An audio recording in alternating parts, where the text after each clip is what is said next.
These companies support the Thom Hartmann Program. They are HelloFresh, the #1 meal kit delivery service. More info at hellofresh.com, code TOM. CB Distillery, CBD for sleep and pain relief. More info is available at cbdistillery.com, code TOM. Wild Alaskan Company, 100% sustainable wild-caught seafood delivered right to your door.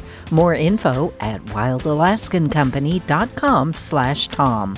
Cozy Earth, better sleep, better you. More info at cozyearth.com, promo code TOM.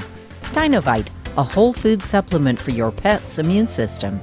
More info at dinovite.com.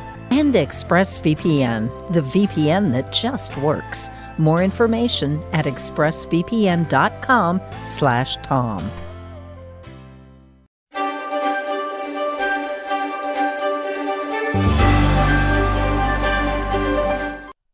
Our book for the Thom Hartmann Book Club today is A Nation Forged by Crisis, A New American History by Jay Sexton. And I'm reading from the introduction. This is page 9. The quest for national security and global power, America's shifting position in the international economy, and fluctuations in immigration have made the United States the nation that it is today. Americans' foreign relations have conditioned its history not only in their cumulative effects over the long haul, but also as a result of their volatility. In periods of crisis, America's position in the world has lurched in unexpected directions. For as inexorable as the rise of the United States appears in retrospect, there have been contingent moments in which the very existence of our nation was up for grabs. This is the essence of crisis. The world turned upside down, the known replaced by the unknown, panic reigning as people struggle to maintain their balance and shifts in the very ground beneath their feet. It came with a speed and ferocity that left men dazed, New York Times correspondent Elliot Bell wrote of Wall Street's catastrophic collapse in October of 1929. Quote, the market seemed like an insensate thing that was wreaking a wild and pitiless revenge upon those who thought to master it, end quote. Crises are contagious, spreading like viruses from one realm to another. It's not without reason that the word crisis was associated with medical conditions and health scares in the 19th century. Each of the periods under consideration in this book were less a singular crisis than a set of interlinked crises. A political crisis could trigger an economic panic, which in turn could intensify social conflict, and so on. As these pandemics spread through the body politic, crisis itself was normalized, becoming an almost accepted characteristic of an age. Just as foreign crises have spread to the United States, domestic ones have spilled across its borders, unsettling foreign countries and peoples, as well as reconfiguring America's connections to the world. Consider the fateful winter of secession that followed the 1860 election of Abraham Lincoln. The crisis over slavery that divided the Union into warring sections that led to a series of sharp reversals in America's position in the global system. The foreign capital that had rushed into the roaring American economy in the preceding decades suddenly began to flee. Indeed, more capital left the United States in 1860 to 1862 than came into it. Also a once-in-a-century occurrence. One of the world's most valuable commodities and America's largest export, Southern cotton, was confined to the ports of the Confederacy as a result of Richmond's ill-fated diplomatic strategy, leading to unemployment and social unrest in the British textile town of Lancashire. The most unexpected reversal was how the national security that the United States had attained after the war against Mexico in the 1840s was suddenly imperiled, with European powers encroaching once again upon the Western Hemisphere. Meanwhile, the Confederate emissaries across the Atlantic were in search of alliance with Britain. Our country, Secretary of State William Seward lamented in early 1861, after having expelled all European powers from the continent, now threatened to relapse into an aggravated form of its colonial experience, and like India, Turkey, China, and Italy, become the theater of transatlantic intervention and rapacity. A wider view of American history that looks beyond the nation's borders brings into focus not only the migration patterns, economic flows, and international rivalries that have connected the United States to the world, but also those rare moments in which the very existence of the nation was in question. Perhaps none was more pregnant with implications than the autumn of 1877, when the fate of the Patriots' bid for independence hung in the balance. Having proclaimed their independence to the world the previous 4th of July, Their cause had stalled on the battlefield and in the diplomatic courts of the old world. I think the game is pretty near up, Washington privately confessed at year's end. To accomplish their independence is not quite so easy as to declare it, the British philosopher Jeremy Bentham haughtily remarked. But then a series of events forever changed the course of modern history. The stunning Patriot victory at the Battle of Saratoga in October, the drafting of the Articles of Confederation in November that, for all its limitations, further demonstrated the political resolve of the Americans. And most of all, the alliance signed with France in February 1778, which provided the Patriots with the resources, military assistance, and naval power that ultimately tipped the scales in their favor. There are comparable Saratoga moments in other crises in U.S. history, as we shall see. These contingent moments played out in their own distinctive ways, but are joined by a common denominator that has been curiously forgotten in our age of U.S. global power. Foreign states and people have played decisive roles in the critical moments of American history. As we make our way through our own era of global instability, in an unprecedentedly interconnected world, there's perhaps no more important lesson from the past to keep in mind. Crisis may beget crisis, Franklin Roosevelt said, as his administration transitioned from battling the Great Depression to entering the Second World War. But the progress underneath does not wholly halt. It does go forward, end quote. Like so many of Roosevelt's public statements, this one reveals a truth even as it conceals others. The United States came out on the other side of its greatest crises as a stronger and more efficiently organized nation, as Roosevelt suggested. The process of mobilizing resources to counter threats catalyzed innovations in political economy, such as the creation of a national financial system during the Civil War, and the economic reforms of the New Deal. The book is A Nation Forged by Crises by Jay Sexton.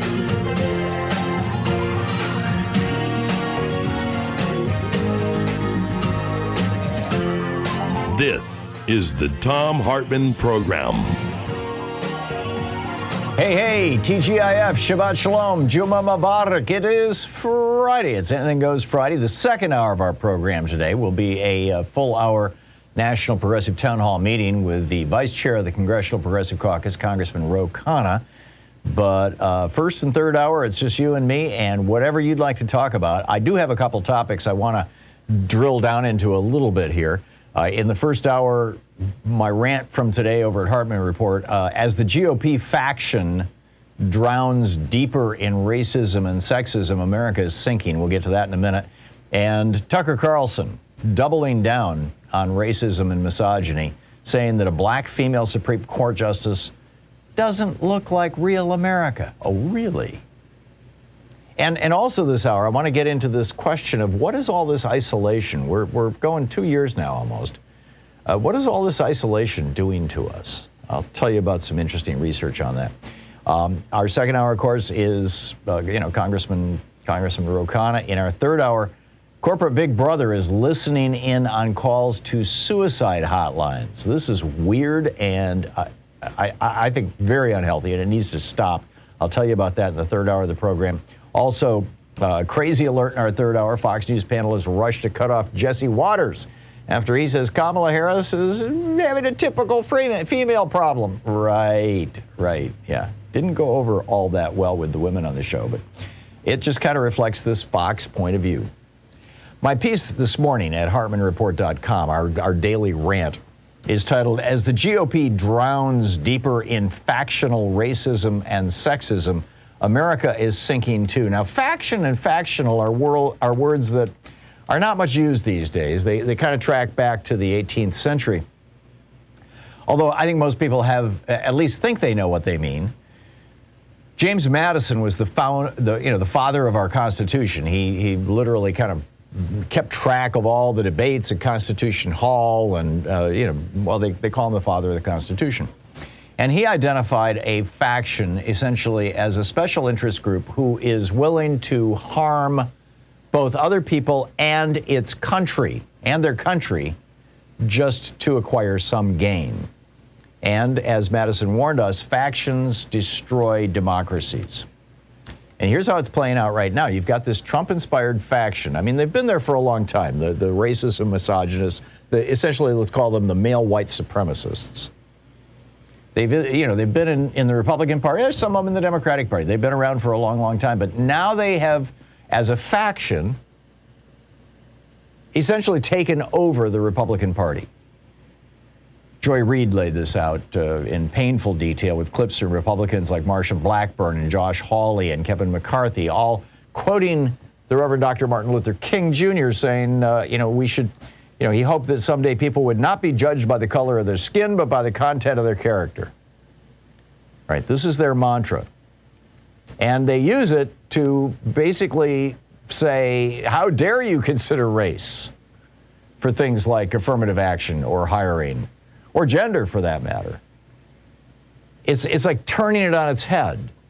And, well, of course, something, Republicans are very, very good at doing. This goes back to their embrace of racism as a political strategy with Nixon's Southern strategy. This was not the GOP, by and large, of Dwight Eisenhower, the president, the first Republican president of my lifetime.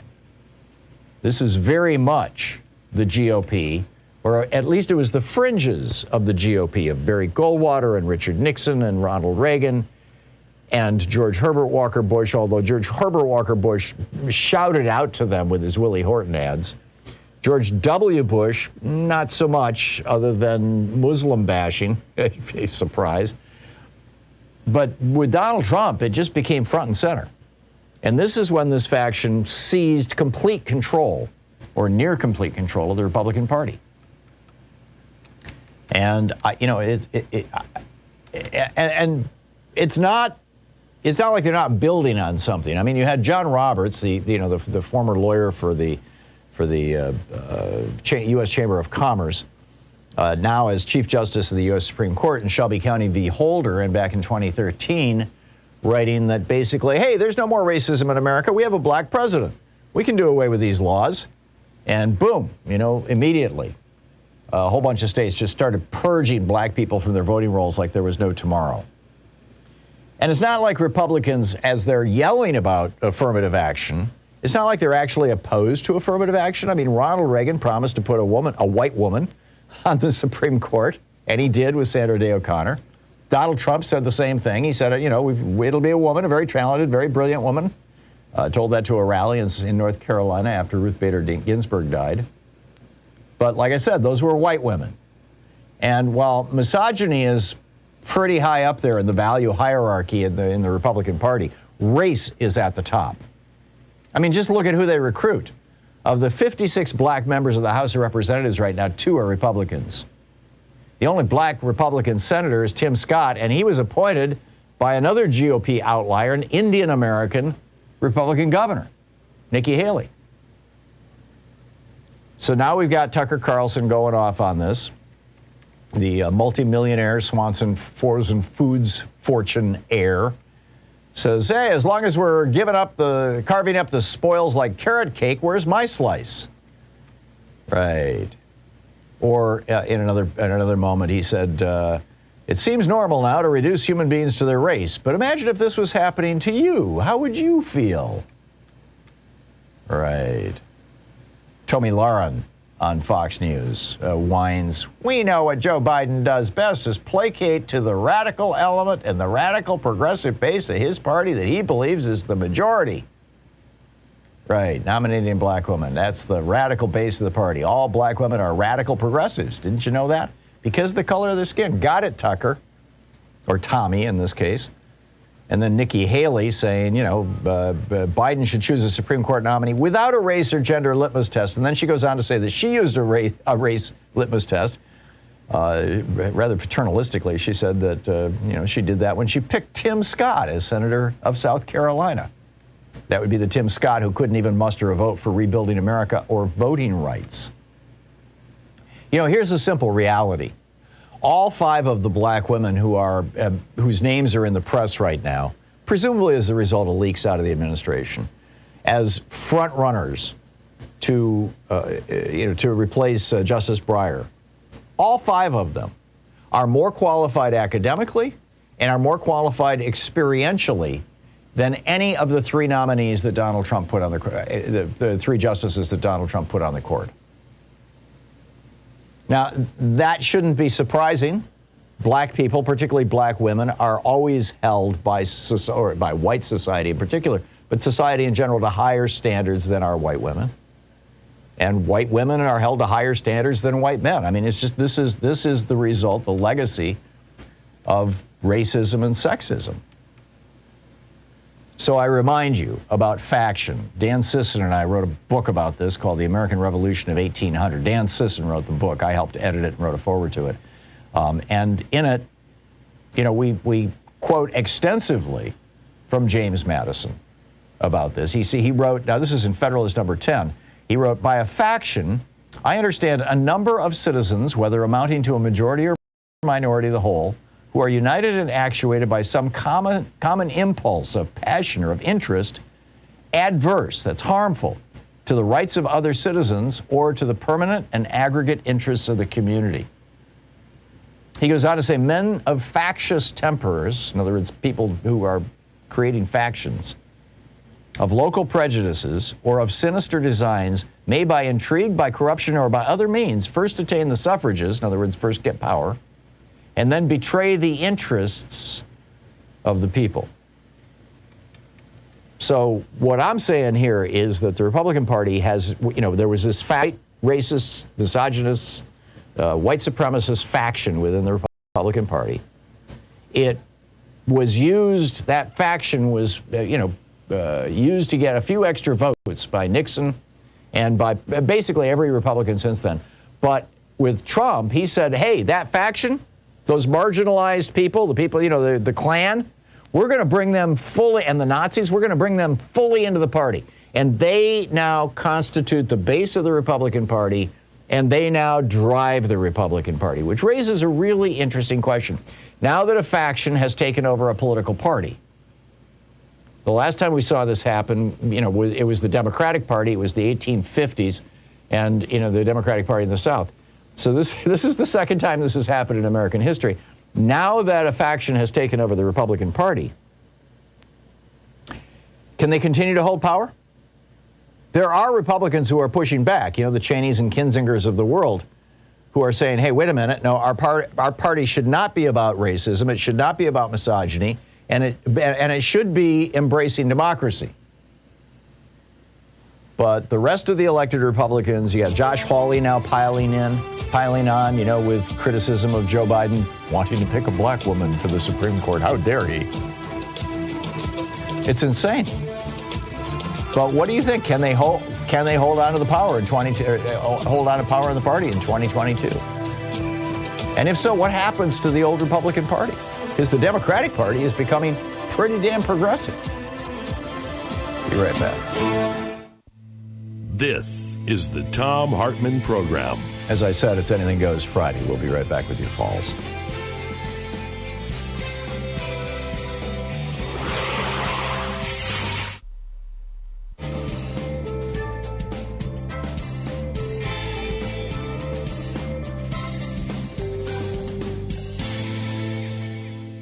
And welcome back, 17 minutes past the hour. Eugene in Los Angeles. Hey, Eugene, thanks for listening to KPFK. What's up? You're welcome, Tom.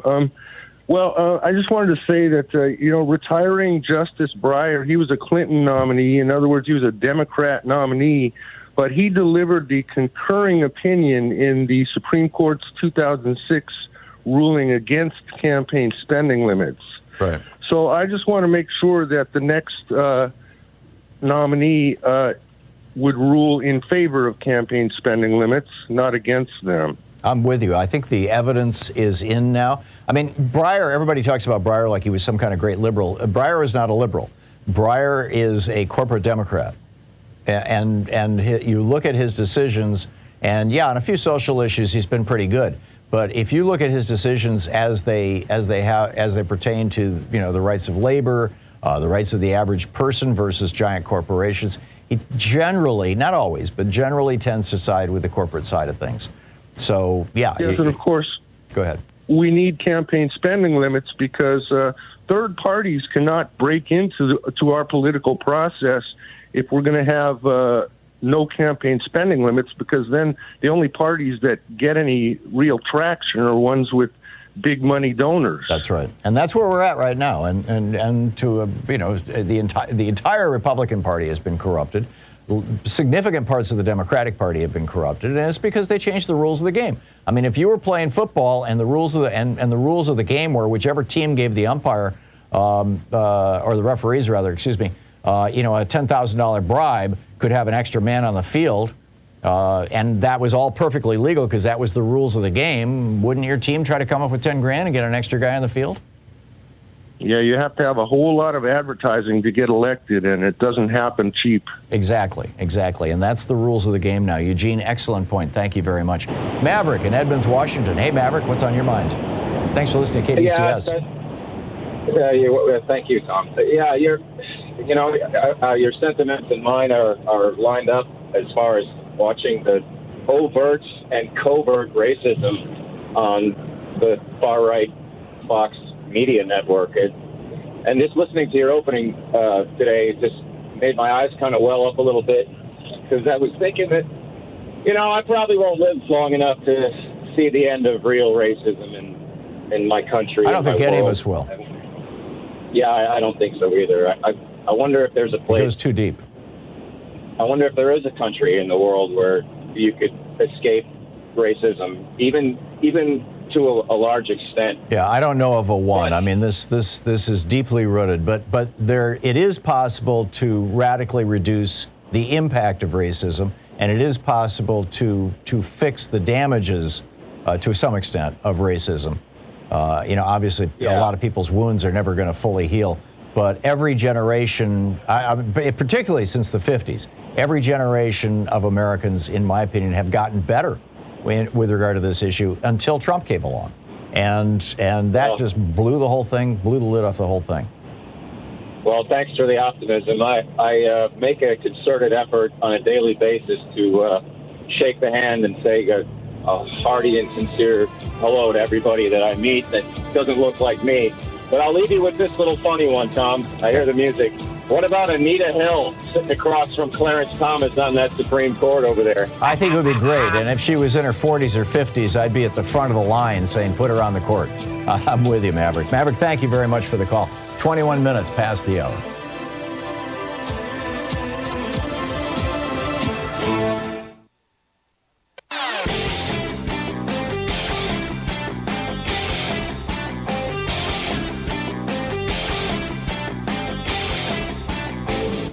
Share the Thom Hartmann Program with your friends. We're available on SiriusXM, Free Speech TV, Pacifica, commercial stations nationwide, YouTube, Twitter, Facebook, on the Thom Hartmann app, and you can even tell your smart speaker to listen to the Thom Hartmann Program. Hey, remember Andrew Wheeler? He was this coal lobbyist that Donald Trump plucked out of obscurity and put in charge of our nation's Environmental Protection Agency. He was the EPA administrator. He's the guy who said there was this new pesticide they wanted to bring to market. It causes permanent brain damage in children. He said, that's fine. Put it in the food supply. He's the guy who raised the levels of mercury and radiation to which children can be exposed. He's the guy who closed down the EPA's Office on Children's Health. He's the guy who shut down the EPA's office that provides scientific advice to Congress. He's the guy who stopped enforcing the Clean Water Rule so that the polluters could have a field day. He's the guy who told the oil and gas companies, hey, we're no problem on methane. We're no longer going to enforce the legal limits. And of course, he's the guy who ditched the rule that required cleaning up toxic coal ash. He is now the Secretary of Natural Resources for the state of Virginia. And he's got that job because Virginia just elected a Republican governor. There's a video about it over at thomhartmann.com. Check it out.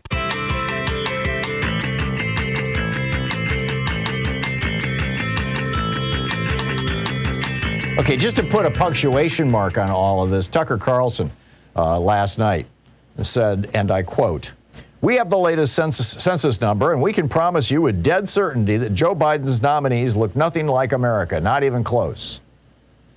Really? One black woman out of 9 on the U.S. Supreme Court will cause the court to look nothing like it. Well, you'll have 2 black people on the court. I think that's about the proportion, isn't it? 17% or 18% of America, African American. But, you know, it's just they're just doubling down on the racism. The other thing that I wanted to just bring up, and I'll do it fairly quickly. There's an interesting article over at Vice.com by Anna Condrea Rado about isolation. What is isolation doing to us? And she writes about how She starts out with the story of Katie in Birmingham, England, a 33-year-old university lecturer, a professor, a teacher, whose isolation was causing her to start having catastrophic thoughts, particularly around her health. It began to spiral. She got into depressive anxiety, constantly being alone. Scientists are now describing the last 2 years as the largest isolation study in history. Now, they have done isolation studies, in particular in preparation for and during astronaut missions, to find out how isolation affects people. They've also done it for the people who live throughout the winter at the polar research stations, where you're locked in for a few months because of the polar winter. And what they found is that in those cases, that isolation, whether it's in outer space or in the North Pole, or the South Pole rather, causes depression, irritability, and sleep disruption in about 60% of people.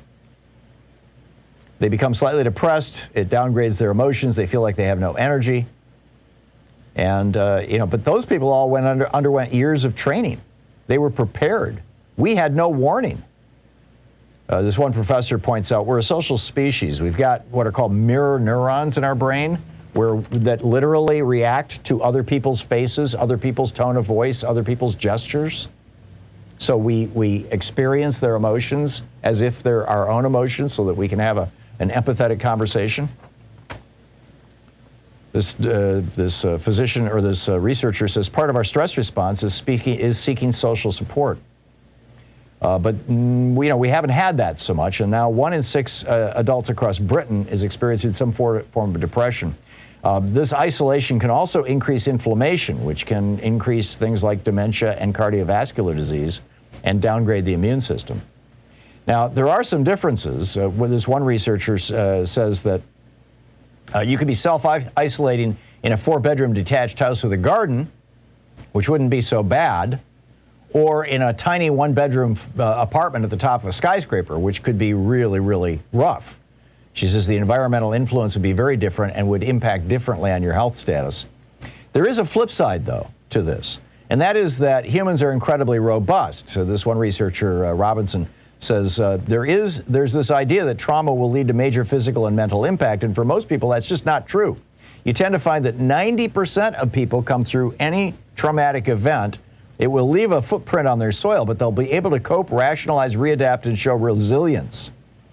But the whole field of positive psychology, Marty Seligman's field, suggests that actually you can have things like post-traumatic growth when people emerge and say, things are better now than they were before. And they quote this one person, Junior. He says, it's changed me for the better. I've not been depressed or suicidal. I feel amazing now that he's kind of come out of pandemic isolation. This is in the UK. He says, I find more things to do now, not just watching TV and stuff. I'm going out in the garden with my dog. I'm reading. I've never read books in my life. I'm doing things I'd never normally do, and I actually like it. Oh, I'm sorry. This is not a guy who's getting back to normal. This is a guy who's still in isolation, but he's adapted to it. Forgive me. But the point is, it's kind of the old saying, you can't control what happens to you, but you can, to a large extent, control how you react to it. This might be the old, what doesn't kill you makes you stronger thing. We'll be back with your calls after this. You're listening to the Thom Hartmann Program. Call 202-808-9925. So what is all this isolation doing to us? We'll be right back.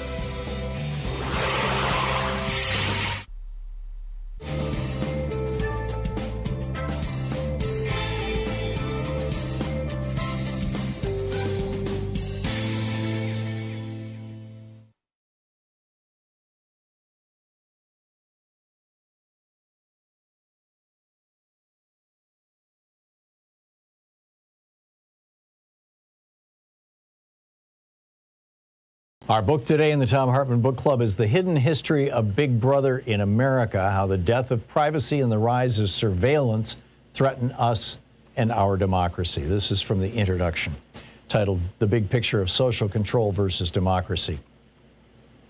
This book deals with two very large and often amorphous concepts, privacy and surveillance in the context of government and the marketplace. Both concepts have undergone changes over the millennia of recorded human history, and those changes have dramatically sped up and expanded over the past few centuries, starting with the widespread use of the printing press in the mid to late 15th century, when books and newspapers began to proliferate across Europe, and in the rest of the civilized world by the end of the 17th century, civilized in quotes. The development of radio, television, and the internet in the 20th century heightened the need to define more clearly what both concepts meant and how they applied both to governments, the public sector, and to individual and corporate players, the private sector. The thought police and Big Brother are terms introduced into the popular lexicon by George Orwell in his novel 1984.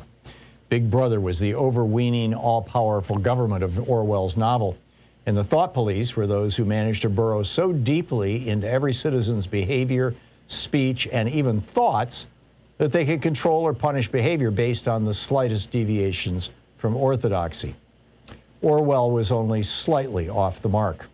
Big Brother types of government and thought police types of social control are now widespread in the world and incompatible with democracy, as I'll show in more detail later in the book.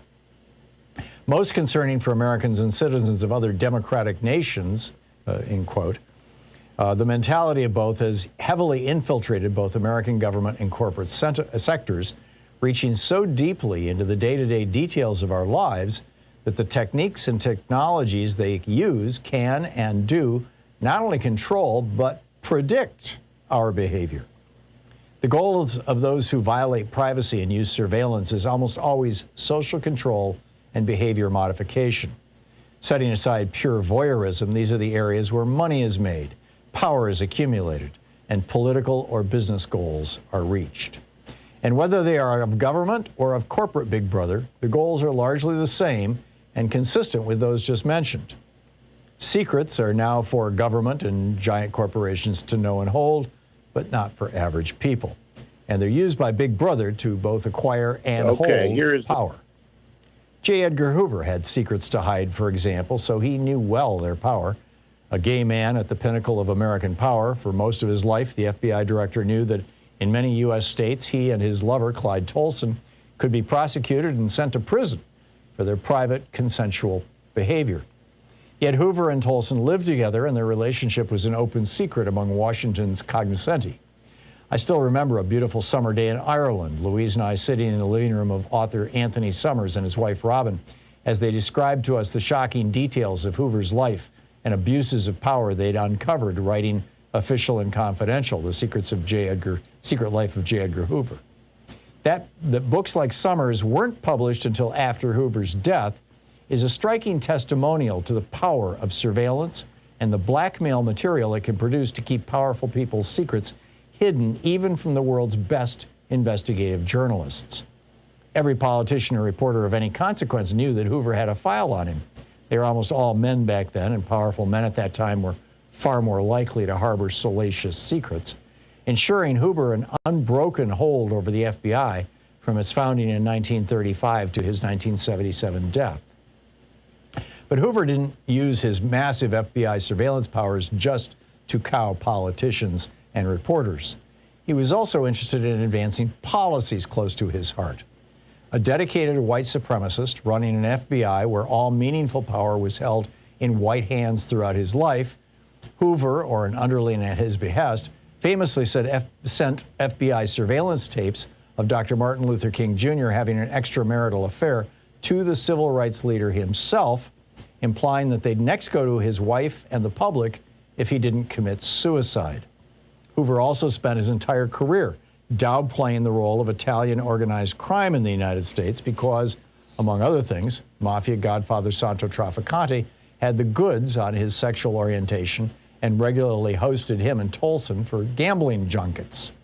When, in 1961, Attorney General Robert F. Kennedy overruled Hoover and began prosecuting the mob, with the number of cases brought shooting up from dozens annually to over 700 a year in the early 1960s, the mafia backlash eventually destroyed the Kennedy dynasty.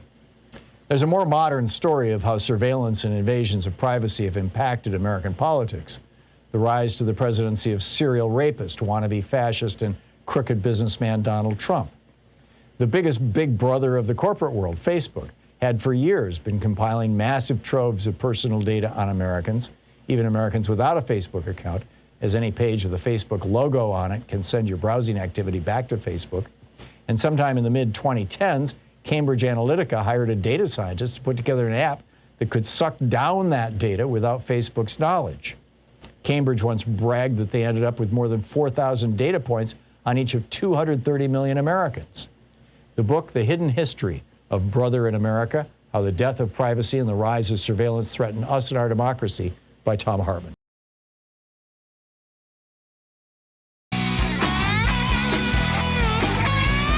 Welcome back. 34 minutes past the hour on Anything Goes Friday. Russ in Hickory Hill, Illinois. Hey, Russ, thanks for listening to WCPT. What's on your mind? I want to ask you, Tom, should Biden just ram this girl through? Because this morning, you want to listen to Stephanie Miller. She brings the people on. You know, that they're going to jump ship, these two, Joe Manchin and Kristen Sinema. You know, I just ram her because here's Susan Collins, too, they were saying, whoa, we got to slow this process down. Maybe late summer, maybe beginning of fall. We just can't put these people on. We got to see their qualifications because they were in Arizona this week. They've got 3 candidates that are going to run against her. They just ain't picked it. Who is this they that you're talking about, Russ? Huh? Who is the they that you're talking about? I'm lost in your pronouns.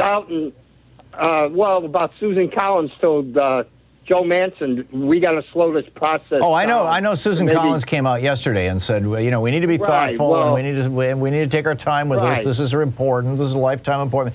Hey, you know, Amy COVID Barrett took 27 days. Right, but then in Arizona, this week too, Stephanie had them on. They went down there and talked. Stephanie Miller I'm sorry, Russ. I didn't catch her show, and I don't know what you're talking about. Matt in Farmington, New Mexico. Hey, Matt, what's on your mind today? Yes, sir. This is Matt Dodson. I'm continually running for office, so I have no problem having my last name used. Nancy Pelosi is the bane of the Democratic Party. I've been calling her impeachment is off the table Pelosi since, 2003? Yeah. And, you know, if war crimes are off the table to be prosecuted, what can be prosecuted? Essentially nothing. She's been a staunch supporter of the Patriot Act, which is pro-fascist deluxe. We have people that want to abolish ICE, which is only there because of the Patriot Act. And then concerning Trump, you know, she was the head of the House the entire time Trump was in office. There's so much she could have done and could still do. The first thing she should have done, emoluments, is in the Constitution twice. Yeah. Matt, there are many of us who would have liked to have seen the Democratic Party be more pugnacious, and Nancy Pelosi has not been as strong in some of those regards as frankly I think most of us would like. That said, I think she's accomplished a hell of a lot. She does have, you know, a primary opponent, Shahid Buttar, who I know and has been on this program before. You know, we'll see what happens in San Francisco. I'm predicting, though, that she's going to win her primary. Craig in Seattle. Hey, Craig, what's up? Hey, Tom, love your show. I've been listening to you since Air America days. It's my first time calling, getting through. Thanks. I just wanted to ask you, what's the best way for people like me and you and people listening to expand D.C. state, like get D.C. as a state, expand the Supreme Court, include Puerto Rico as a state, because you were talking about recently, like, what does the GOP stand for? And even they don't know. And I'm just like banging my head against the wall going like, what do I stand for? You know, like I want a deluge of democracy. I want a plethora of, you know, of democratic values for the country. Like we claim to be like standing for this beacon of, you know, greatness in the world. And how can we actually stand up and be that beacon for the rest of the world and defeat fascism? Because it's always creeping in, and we are now like healing from the trauma of the idiot orange clown that pretended to run the world for 4 years. I mean, this guy was a nightmare. Well, this is where I am personally of the opinion that the Democrats should have put forward D.C. statehood at the very least, and arguably Puerto Rican statehood as well as a package. They should have brought this through the House to the Senate, you know, way back, and it should be something that they should be pounding on. It will, you know, it won't survive a filibuster. And, you know, whether statehood whether they could challenge a filibuster for it or not, I don't know. But I agree with you, Craig. I think it should be at the top of their agenda, and I am disappointed that it hasn't been. And I'll just leave it at that. Oh, I'm sorry, Craig. I didn't realize you were going to respond. Now, Paul in Lucerne, California. Hey, Paul, what's on your mind? Hey, Tom. I've been thinking. You brought up that isolation comment. Mm-hmm. A lot of young people have been in isolation lately. And just recently, in the beginning of the pandemic, Grand Theft Auto released a new game. Now, I was reading a news article from the Mercury, that San Jose paper, mm-hmm. and they were talking about a rash of just strong-arm robberies. A bunch of people come in, rob the place, and leave. That's done on Grand Theft Auto. You were talking about carjacking. That's Grand Theft Auto. Really? If you don't have so you think that a video game is teaching young people how to do this and encouraging them to do it? Yeah, I do. Yeah, I do. And young people, they play these video games online together. You play, like, I like to play Call of Duty. I have like 50 Call of Duty buddies. And we all get together and we play Call of Duty online. Right. And we have parties. Right. And we talk to each other. Well, social behavior is human. That's human, man. Yeah. So all these kids are getting together, talking. They're broke. They don't have any opportunities. And they see a video game where I can get whatever I want. And there's really no repercussions at all in the video game. There's cops on the video game. You could be arrested in the video game. But it's not that easy to get arrested. Mm-hmm. And you can easily just shoot the cop or whatever you want. That's interesting. Well, these people are doing this in real life. And I think the video games have desensitized them to where they think it's acceptable. Well, keep in mind, the origin of video games was a training program that was put together by the American military, by the Pentagon, back in the day. The largest purveyor of video games. Yeah, well, the Pentagon, I mean, this was back in the 70s, I think, that they were starting this stuff, coming up with video games as, using television technology as a way of training soldiers or desensitizing them to kill. That was the video game. That was the very first video game they did that. Tank Zone was the very first military video game that they transferred from a military training platform to a civilian game platform. It was called Tank Zone, and you got to drive a tank. Now, these are how they're, training their, soon-to-be tank operators. It's a very simple, but it's fun. Yeah. And those video games are fun. Right. But these young people play these games, and they don't have a developed brain. So they're getting their social signals mixed up. And then you have positive reinforcements from your friends. Oh, that was great. You got her. Yeah. Oh, that was awesome. Yeah, you got. No, I get all that. So, Paul, what's the solution? Do you think that video games where the object of the game is to engage in antisocial or illegal behavior should be banned? Well, that's kind of like you can't really, put. I think you'd get a quick consensus for that if you had a video game that was promoting rape, for example. I think very quickly society would say, "Hey, wait a minute." Grand Theft Auto. It does promote rape? Out in Grand Theft. Oh my God. Grand Theft Auto is a criminal game. I can have my own criminal gang. I can pimp women out.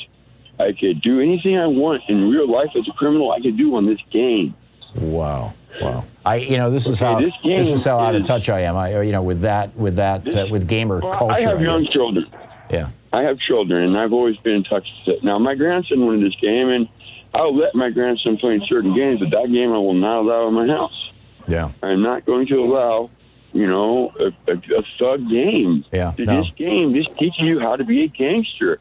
Everything you ever read about gangster life is in this game. I get it. Paul, I need a story. Yeah, no, you've made your point. You've made it very well, and we're getting redundant. So thank you, Paul. Thank you for putting that on our radar. On my radar. I'm personally thanking you. Celia in Santa Monica. Hey, Celia, thanks for listening to KPFK. What's up? Hey, good morning.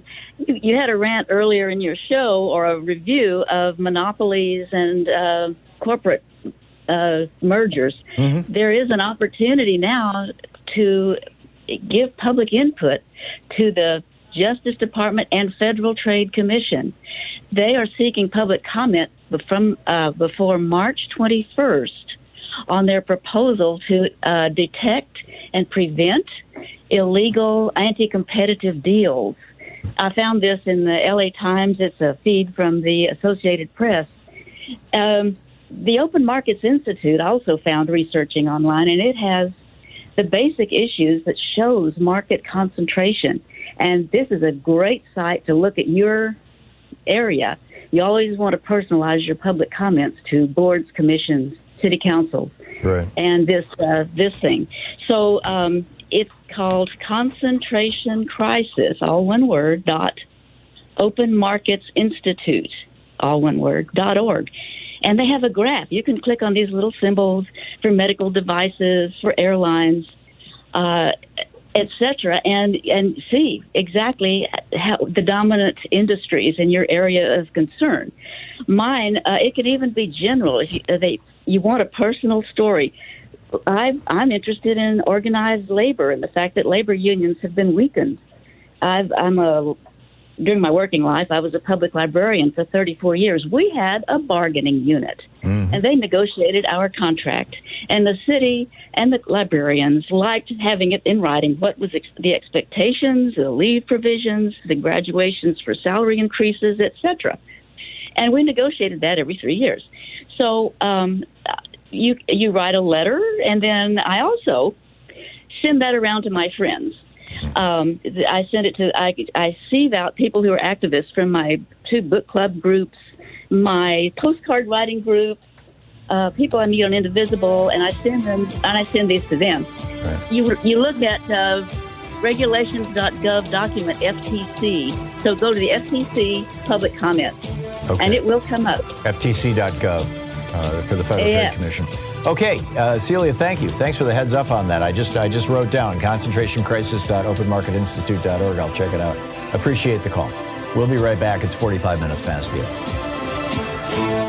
You're listening to Thom Hartmann. Visit thomhartmann.com for audio and video archives. It's Anything Goes Friday here on your media support group for We the People of the United States of America.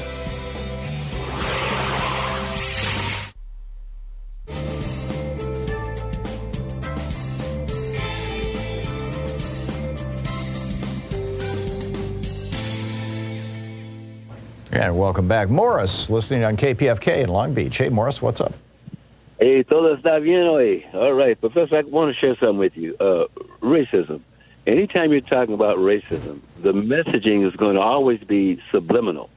They're not going to come out with the ethnic slurs. It'll always be a subliminal messaging with a spirited tone, mean-spirited normally, like you find with Tucker Carlson. And, also I wanted to remind folks of something that my favorite president, I know he's a cracker, but he was my cracker. His name was Lyndon Baines Johnson. And he once said that if you can convince the lowest white man that he is better than the highest black man, then he will allow you to pick his pocket. And we see that today with corporations not having to pay any taxes. We need a progressive income tax. We don't have one. But folks are concerned about that because they're distracted, with this bigotry stuff. Yep. And I'm sure you remember your boy Edward Said that wrote Orientalism. Mm-hmm. Yeah. And I'm sure you were familiar with Daniel N. Paul's Doctrine of Discovery. Now, the reason why those are important, because it's not enough for me to just blame white people for being sadistic and all that other stuff. Where does that come from? And now when we find out where things come from, then we can go ahead and address the issue.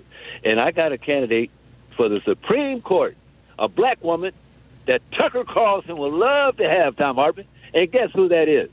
I don't know. Who? Candace Owens. Thank you very much, my brother. Yeah, okay. You think you're being tongue-in-cheek, right, Morris? Yeah, Morris is gone. Okay, I'm guessing Morris is being tongue-in-cheek. Okay, Uli in Teaneck, New Jersey. Hey, Uli, what's up? Ja, hallo Tom, wie geht's, wie steht's? Ja, mir geht es gut. Ja, danke, das ist gut zu hören. Here's why America needs Medicare for all. I'd like to compare something, what I myself experienced, to a friend of mine in Germany. Mm-hmm. I just had an ambulatory surgery, and my cost came out to $2,275. That's 20% copay. Mm-hmm. So I'm retired, but I'm still insured to my wife. Now, a friend of mine had the same surgery, and in Germany. In Germany, yes, and he spent 2 days in the hospital. So his cost was $10 a day. He doesn't exactly know where the $10 come from, but that's what it is. Up to 20 days, you pay $10. After that, there's nothing more. So for the same surgery, he spent $10 a day, and he's also retired. He pays less than €100 a month, and which includes, there are no co-pays, anything. That's his Medicare for all payment. Vision and dental, all of that's included. Yeah. It's so that's just, yeah, I lived there. You grew up there. The Germans. Hey, Germany was the first country in the world to have single-payer health care. It was in 1887, as I recall. That's right, and it's still in existence. The AOK, the Allgemeine Krankenkasse. There you go. Still in existence. Another thing I like to say, I'd like to make a correction about this term Heimat. Mm-hmm. Because I heard you saying it translates into homeland. Broadly, yeah. Yeah, broadly, exactly, which... You can finish your thought. You've got about 10 seconds. Because Heimat to me is a very specific term. It's where I'm born, where I grew up, which I call my Heimat, and it still is my Heimat. So it's not just... I get that. But, he was saying, Heimat for alles Deutsche in die ganze Welt. I'm mangling it a little bit. Yeah, thank you very much. I got to run.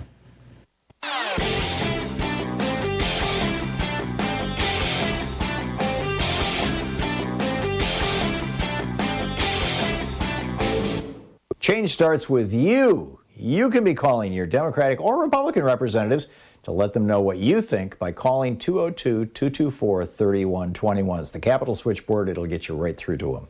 So if you want to know what the Republicans are for, you'll recall, President Biden recently in his one-year anniversary of becoming president speech said that, who would have imagined that all they were in favor of doing was just obstructing anything I'm doing. And then he went on to say, what are the Republicans for? What does Mitch McConnell stand for? Chris Sununu, the governor of New Hampshire, actually went and talked to the number of Republican senators when he was thinking about running for the Senate, asked them, what are you guys doing? And they said, we're just here basically obstructing Biden. That's all we're doing. And Sununu said, screw that. I'm not going to run for the Senate then. He said they were all, for the most part, content with the speed at which they weren't doing anything. It bothered me that they were okay with that. So then, Mitch McConnell got asked by an NBC, Leanne Caldwell at NBC, what are you guys going to do if you get elected? And McConnell said, I'll tell you after the election. This is nuts. We got a video about it over at ThomHartmann.com. Check it out.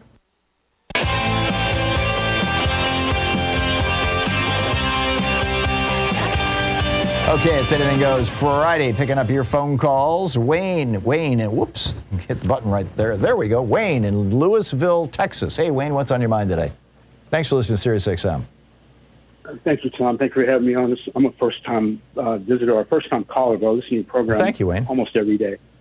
I just recently have been studying some anthropology with my daughter, and came across a sociologist named Max Weber, and I'll make this quick, who contends that Calvin and a confluence of different ideas came together at the same time. Calvin came along at a time during the Protestant Reformation, which was also the time of the Great Enlightenment in Europe, and something that came about in the Great Enlightenment called modern capitalism, as opposed to what was called capitalism. Capitalism in many different forms has existed throughout history in many different cultures.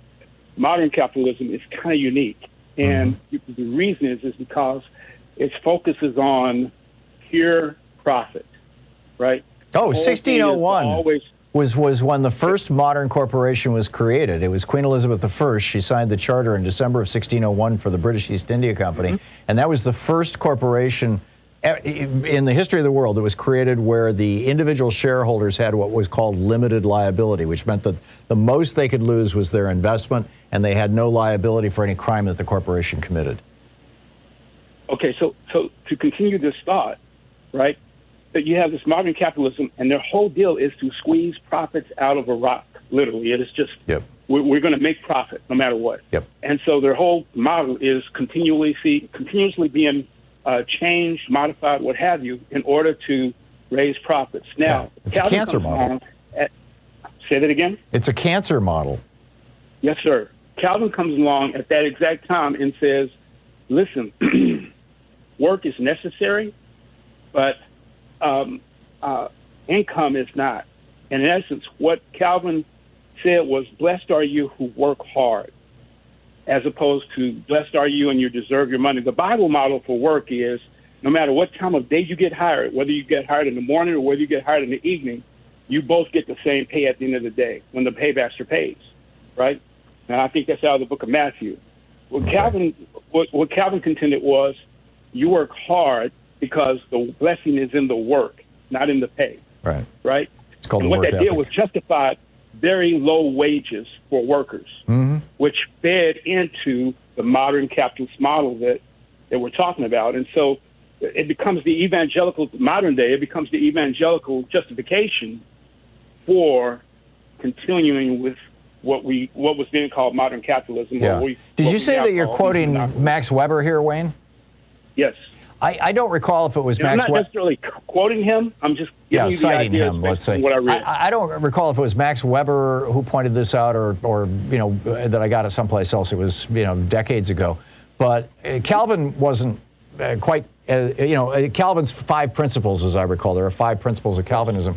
And one of the main ones is predestination, which is that basically even before you're born, God has already decided if you are saved or damned.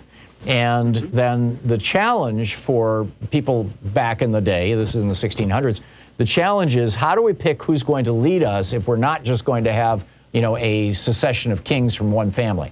And the answer that Calvin's followers came up with, he wasn't that big an advocate of it. This really emerged in the 100 years after he died. But it is, Calvinism today very much, Betsy DeVos's church. It was the idea that, okay, if predestination is real, if God has already decided who he's going to condemn and who he's going to bless, and very few are blessed, how do we identify those people so we can put them in charge of our country? And the answer is they're rich. Riches are the external manifestation of God's blessing. And then that ties into that whole work ethic thing by arguing that in most cases those riches are the result of, quote, hard work. Am I going along with what you're learning, Wayne? You're very close, but let me just add this caveat. Okay, we got 30 seconds. The very wealthy at the top of this food chain, right, don't have to do anything except continue to rake in the profits. That's how the model is built. Right? And so there's a continuous trickle-up system that says you're wealthy because you're at the top of the food chain and no other reason. It's not because that's capitalism. Capitalism is making money with capital, not with labor, not by working. Right. That's exactly right. And those are the people that it was okay to call blessed in Calvinism because obviously they had all the money. Yeah. They had to be the ones that were blessed. Yep. Right? And here we are. It's kind of a simple logic. And we're kind of pursuing this as a society now, Wayne. I mean, look at these billionaires shoot themselves into outer space, and we're like, oh, look at that. Isn't that cool? Jeff Bezos just did this. And it's like, wait a minute. He just did this on your dime. It's like, Wayne, I got to run. But thanks a lot. That was a great introduction to Calvinism and the history of capitalism as well and how they intersect that. I appreciate it. Great to hear from you. And thanks again for listening to us on Sirius XM down there in Texas. We'll be right back with Congressman Ro Khanna. You're listening to Thom Hartmann.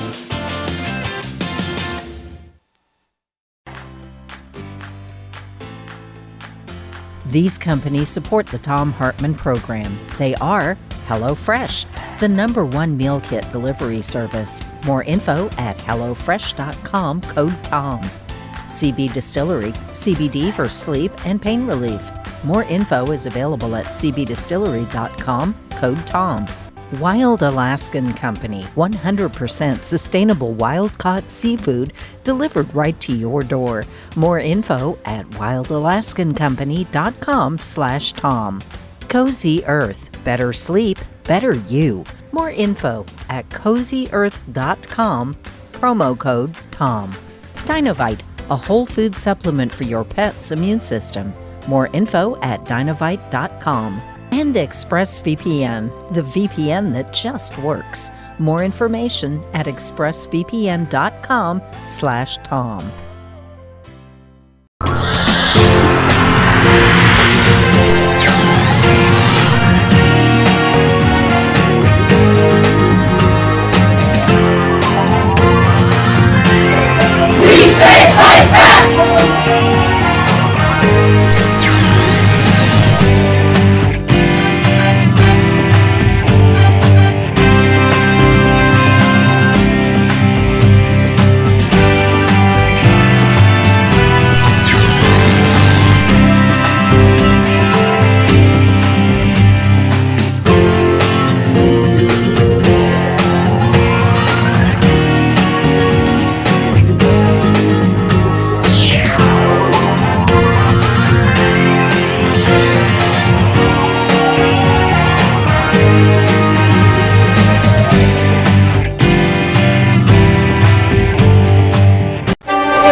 Our book today in the Thom Hartmann Book Club is Richard Wolff's Understanding Socialism. This is from the introduction.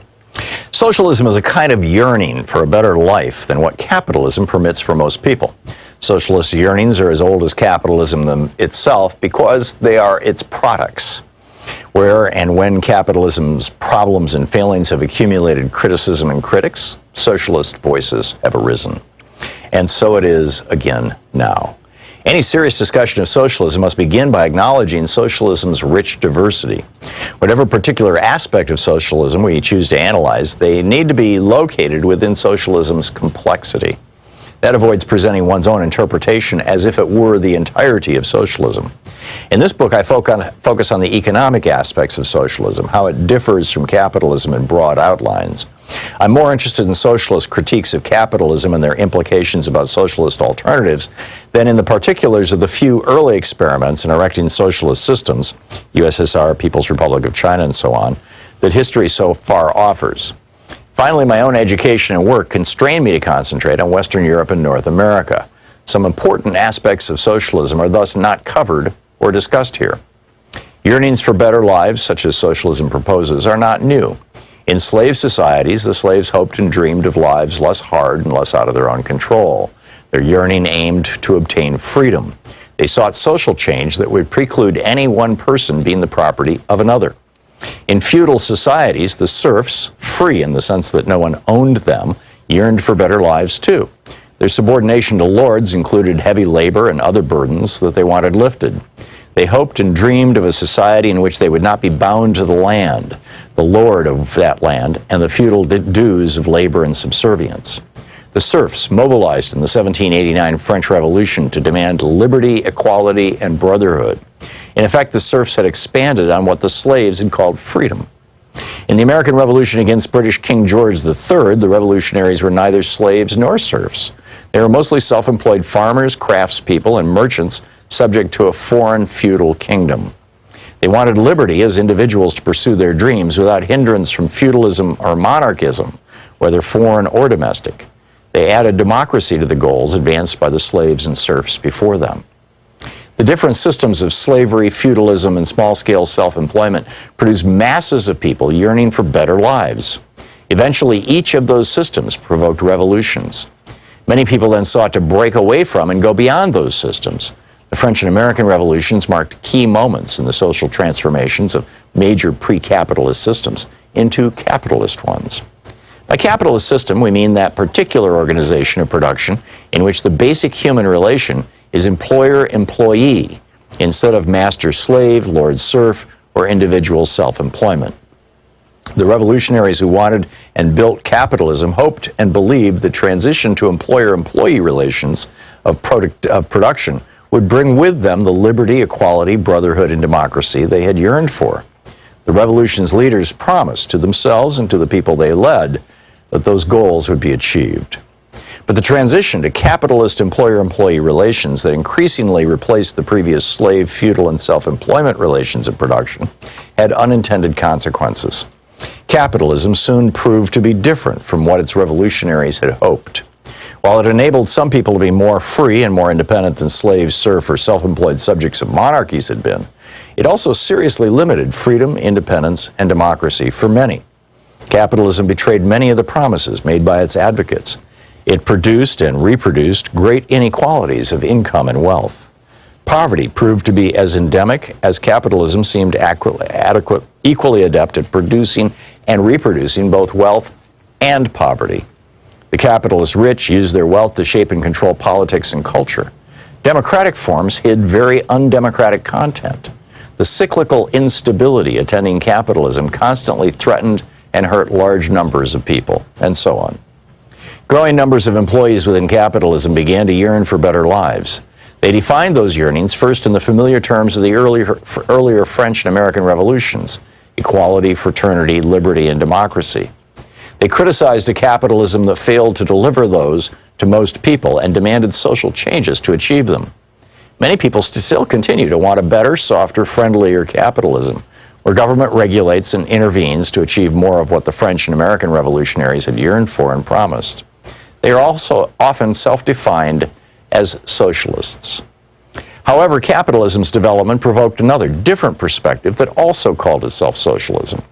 In that view, capitalism had not broken from slavery, feudalism, and monarchy nearly as much as its advocates had imagined.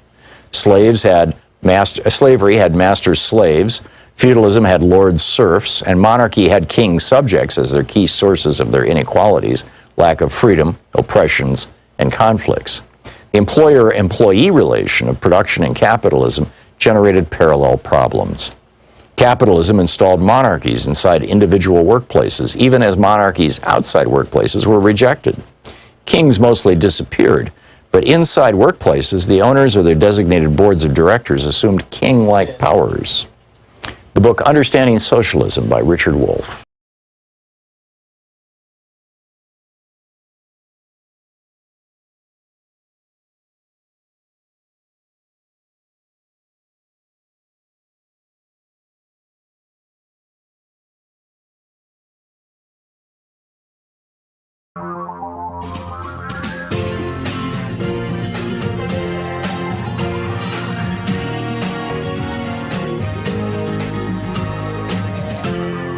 This is the Thom Hartmann Program.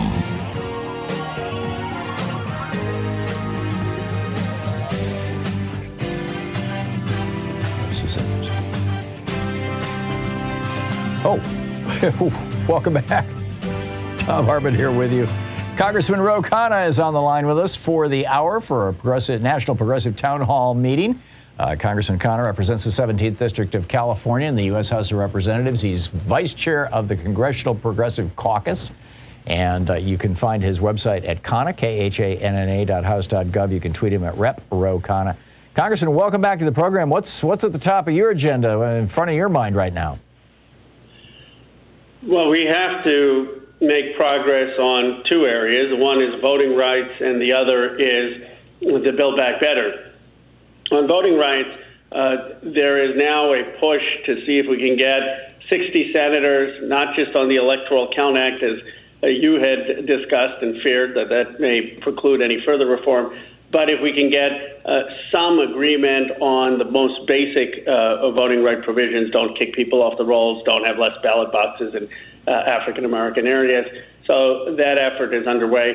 I have been speaking to several folks on the Senate on the Build Back Better. The reality is, look, we're not going to get what we passed in the House. We're not even going to get the president's framework. But if we can get robust climate and then have universal preschool and one or two other things, my view is we have to really do that. Or if, depending on how 2022 goes, we may never have another opportunity on climate. And so centering climate in the negotiations has been top of the agenda. So this is the strategy here, basically break out Build Back Better into smaller pieces and try to push them through one at a time and see if you can get some Republicans in the Senate, or will there be multiple bites at the apple with regard to reconciliation? I recall something about the possibility of that a few weeks ago, and I never saw it followed up on.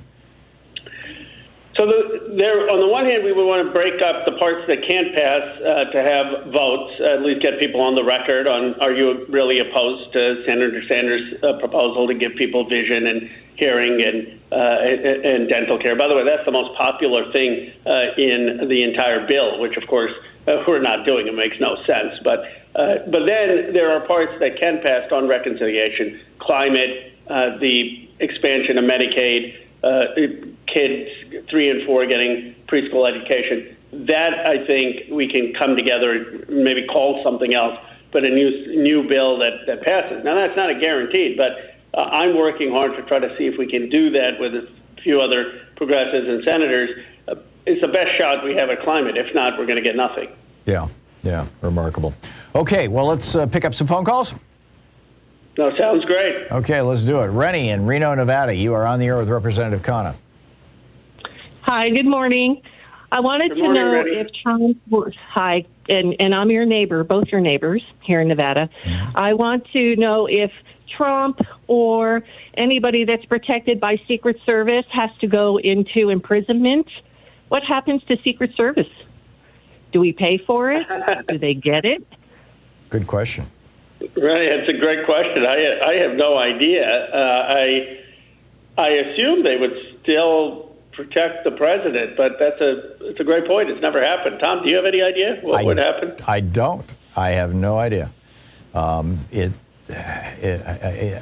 don't know if any members of Congress, of course, they don't have Secret Service protection. I just don't know. I don't know. Let's move along. Nancy in Woodland, California, you're on the air with Representative Khanna. Yeah, I just wanted to find out, what's the status on firing DeJoy? I mean, he has, financial conflict of interest. It seems like he should have been gone a long time ago. Thank you. Nancy, I couldn't agree with you more. And by the way, people have noticed some of the delays in the mail. At least I have noticed it in my own town. I mean, the mail used to be extraordinary. It used to be something I found more reliable than FedEx or UPS. And since DeJoy has come, she's just run havoc with it. And it's not rocket science. If you have less people working and you close facilities, obviously you can delay service. So he should have been fired a long time ago. The president doesn't have the authority. He can change the board that does have the authority to fire him. My understanding is that the board now is changed, and so let's see what happens in the next few weeks. Yeah, okay. Jeremiah in Coalport, Pennsylvania. Hey, Jeremiah, you're on the air with Representative Khanna. Hey, Congressman, you're in Silicon Valley, so I wonder what your opinion is on Microsoft's acquisition of Activision Blizzard, which is a $70 billion deal. And prior to this, they just acquired ZeniMax, an $8 billion deal. I think this is going to ruin the gaming industry, but even if you don't have an opinion on that, maybe you can speak to mergers and acquisitions in general. And is there anything that can be done to stop it? Yes, I am for Senator Klobuchar's bill, which says that when we have these multi-billion-dollar acquisitions or mergers, the presumption should be that they're anti-competitive, and that has to be overcome with the company showing why it benefits consumers. Right now, the presumption is not against the company, and that makes it very hard for regulators to prove their antitrust case. If we were to change that presumption, which Senator Klobuchar has a bill, I support it. It would help prevent these type of mergers. Ziggy in Oneonta, New York. You are on the air with Oneonta, Tom. Oneonta. Oneonta. Yes. Okay. Good morning. Got it. Yeah. Congressman, I would like to know, why is Congress allowing my health care provider to take me off my original Medicare without my permission? I received an email from Bassett Healthcare saying that they are taking me off my original Medicare and putting me into their accountable care organization, called it ACO, and that I'm volunteering for this, though I never volunteered. And if I don't want to be taken off of original Medicare, I need to contact Medicare and tell them I do not want to leave Medicare. And the unfortunate fact is, I imagine there's a lot of people on Medicare in this area with Bassett who've got the letter also, the email, and probably haven't even looked at it, aren't aware they're being taken off of Medicare. And Trump gutted, by the way, the staffing of these agencies, Medicare and Social Security. So good luck even getting through to Medicare to tell them that you don't want to be taken off, Ziggy. Thank you. Congressman?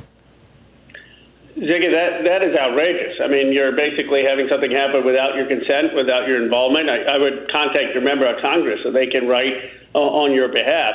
But I appreciate you raising this. I mean, this is a constant theme on this program of Medicare Advantage and some of these private companies taking advantage of programs, people left with insurance that's not nearly as good. You're very diligent. Many others don't even know sometimes that they get switched. So we need to look at this and see what we can do legislatively to protect the rights of people like yourself, so you don't lose your insurance without even being informed about it. Congressman, these are called direct contracting entities. It's an experiment that was initiated early in the Trump administration. I'm not sure exactly when it was authorized. There are a few hundred of them around the country, and basically they sign up your doctor's office or your hospital, cuts a deal with a Medicare Advantage provider, and they take, say it's a doctor's practice with 1,000 patients. They just dump all 1,000 patients onto Medicare Advantage, and then the practice gets a kickback from the Medicare Advantage company because Medicare Advantage is so insanely profitable because of the way that they scam Medicare. And it's you have to opt out. You have to track down Medicare. You can't even talk to the direct contacting entity, these DCEs. You have to track down somebody at Medicare and beg them to get you back on Medicare. And for some people, they just can't wait on the phone for 5 or 6 hours. It's crazy. So make a note, DCEs. This is a big deal.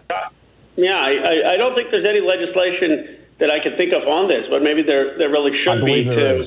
I believe there is. I may be wrong, but I'm pretty sure that there is. And so I'd encourage you to check with your staff. Well, we should support that legislation. Then I'll look into this. Yeah, please do. Congressman Ro Khanna is with us, taking your calls for the hour. We'll be back in just a moment with more of your calls for Congressman Khanna in just a second. Stick around.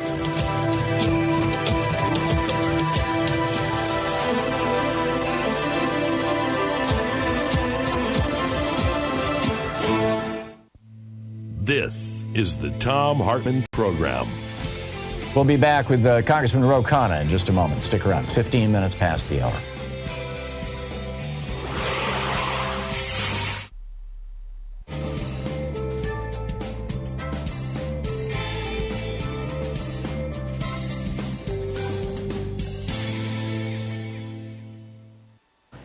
And welcome back. We just lost our connection to Congressman Khanna. So... it looks like he's calling. Oh, Joyce is trying to call him right now. So it'll be just a moment.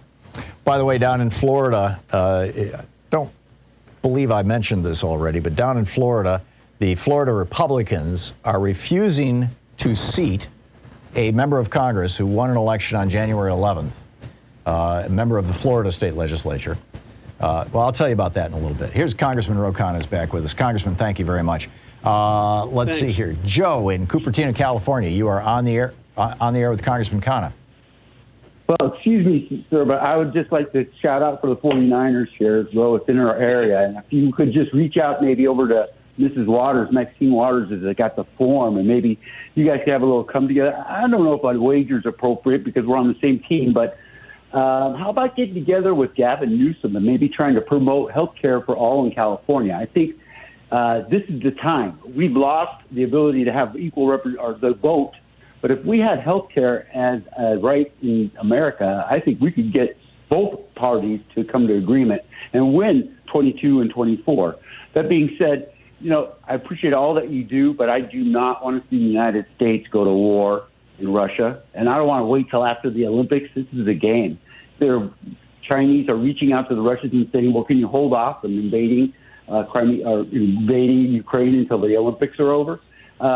We need to stop going to war. And I think there's probably, next to healthcare, the most important thing is to not re-invade another country or bring the United States out of war and then put them in another war. What do you think, sir? I agree with you. I think the president agrees with you. I mean, that's why the president sent Blinken, has said he wants to exhaust diplomacy. has put financial sanctions on the table because we can't just have aggression not be met with consequence. But he understands that we don't want to push Russia into China's arms, and he understands that we're never going to be able to succeed in a ground war or any war in Ukraine, which is so close to Russia's borders and far from ours. So he is prioritizing diplomacy and a diplomatic solution, and certainly I think that that's the right approach. Louise in Seattle, you're on the air with Representative Khanna. Yes, well, Representative Khanna, I want to stick with the foreign policy of this country and bring up the issue of U.S. Military support of Saudi Arabia in its war against Yemen. And we see the results of that with the bombing of civilians last week, where some 90 people died, and also the Saudi blockade of air and seaports that keeps food and medicine from coming in for the people of Yemen. And so my question is, what is your position on invoking the 1973 War Powers Resolution to end this U.S. complicity in this crisis? Well, I'm open to it. As you may know, I've been working on this since I first got to Congress, and it's sad that it's been 5 years and the war continues. But Senator Sanders and I had passed the War Powers Resolution, first time in the history, on this, to stop the refueling of Saudi planes. President Biden came in and honored that and did not, even though President Trump had vetoed it.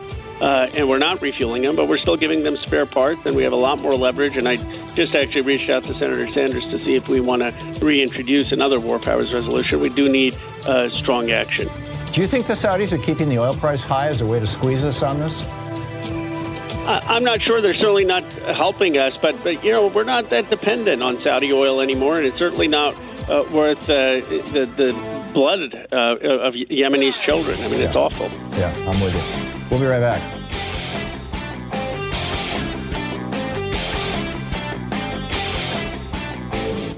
Missed my opening rant today? It's usually published over at HartmannReport.com, where you can read it and share it with your friends for free. Check it out, HartmannReport.com.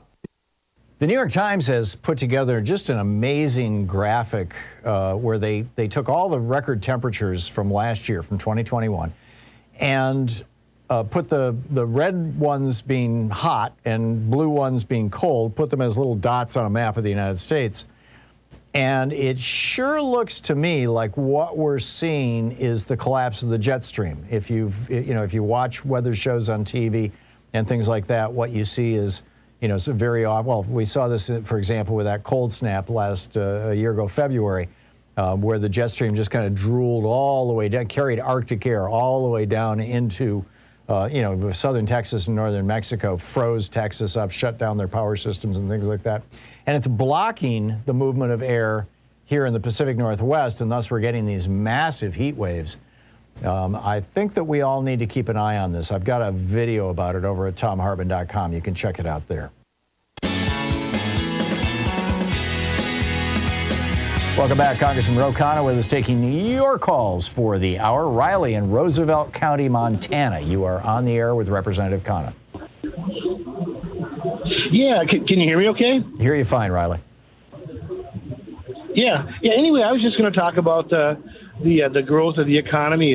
6.9 was the GDP, almost 7%. And it looks like, really against all odds doing this, coming, in a pandemic atmosphere. I remember them saying, these PPP loans, the free money let's see how this works. Well, apparently it works and works quite well. But what I want to talk about is one of the limiting factors now for the economy even growing more is to bring in some workers, some hungry workers that are ready to work from a lot of these nations that don't have the opportunity we have. I'm talking about Jamaica, Central America, South America.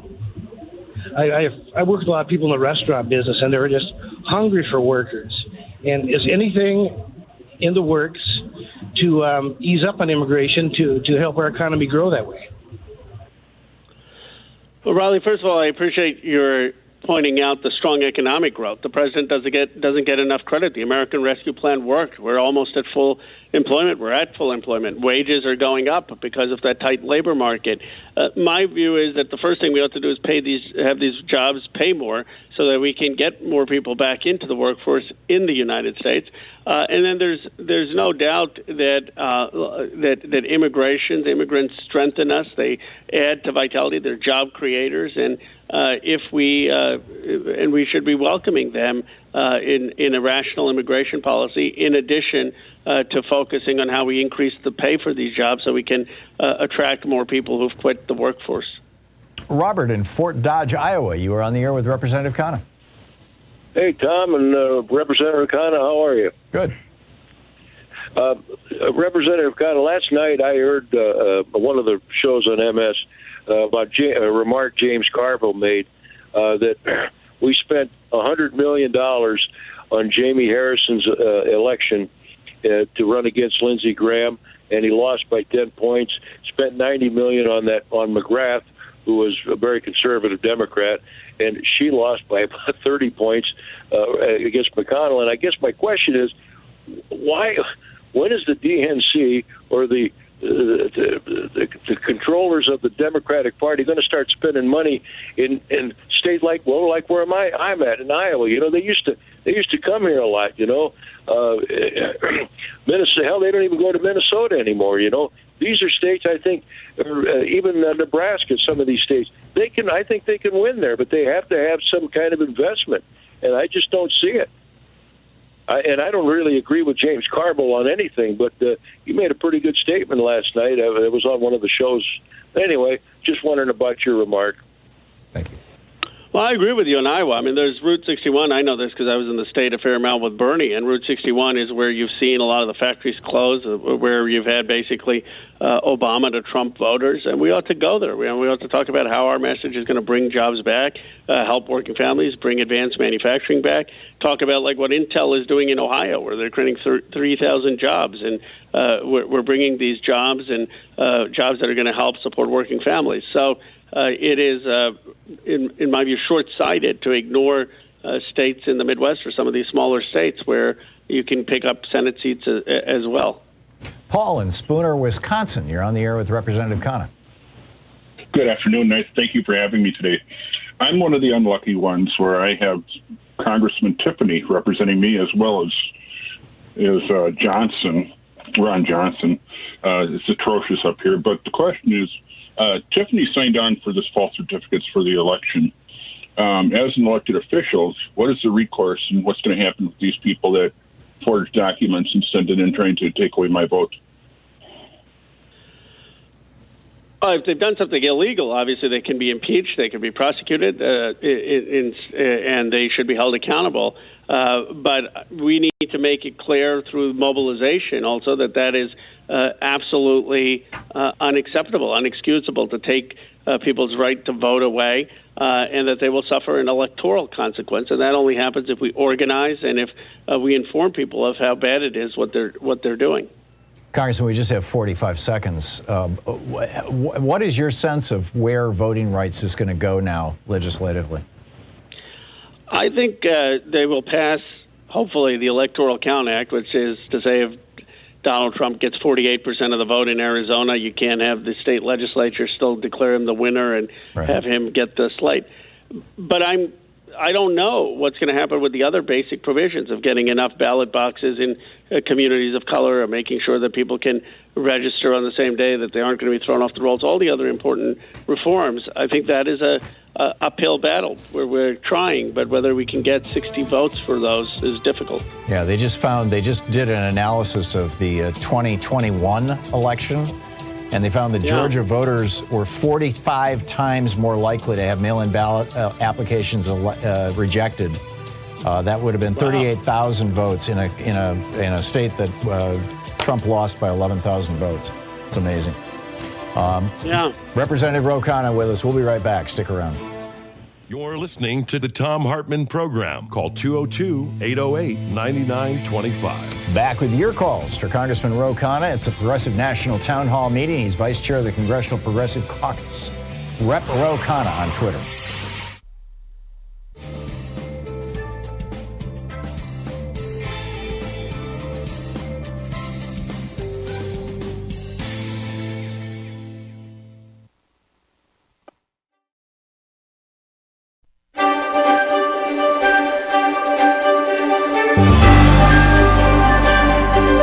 today from a book by Four Arrows, also known as Donald Jacobs or Don Jacobs. It's titled Point of Departure, Returning to Our More Authentic Worldview for Education and Survival. This is from Chapter 3, Community-Oriented Self-Authorship. Knowing the power of intentional and unintentional trance-based learning and how the latter can make us susceptible to believing untoward communication from authority figures, we can understand one reason self-authorship is important in the indigenous worldview. When we are in control of our thinking and trust our intuitive insights, our natural trance awareness helps prevent misdirection from external influences. It gives us the authority for what we can then instill in our minds to achieve. If someone such as a trusted shaman or psychologist has, certain skills at hypnosis, we might tentatively authorize him or her to help us form the most effective images, but we do so with full awareness. More important than avoiding negative influence from perceived authority figures, however, is the self-authorship via indigenous worldview that gives high degrees of individual autonomy to people while at the same time assuring that people use their freedoms to help their communities. In the indigenous worldview, the highest authority for all decisions comes from one's personal, honest reflection on lived experience with the understanding that everything is related.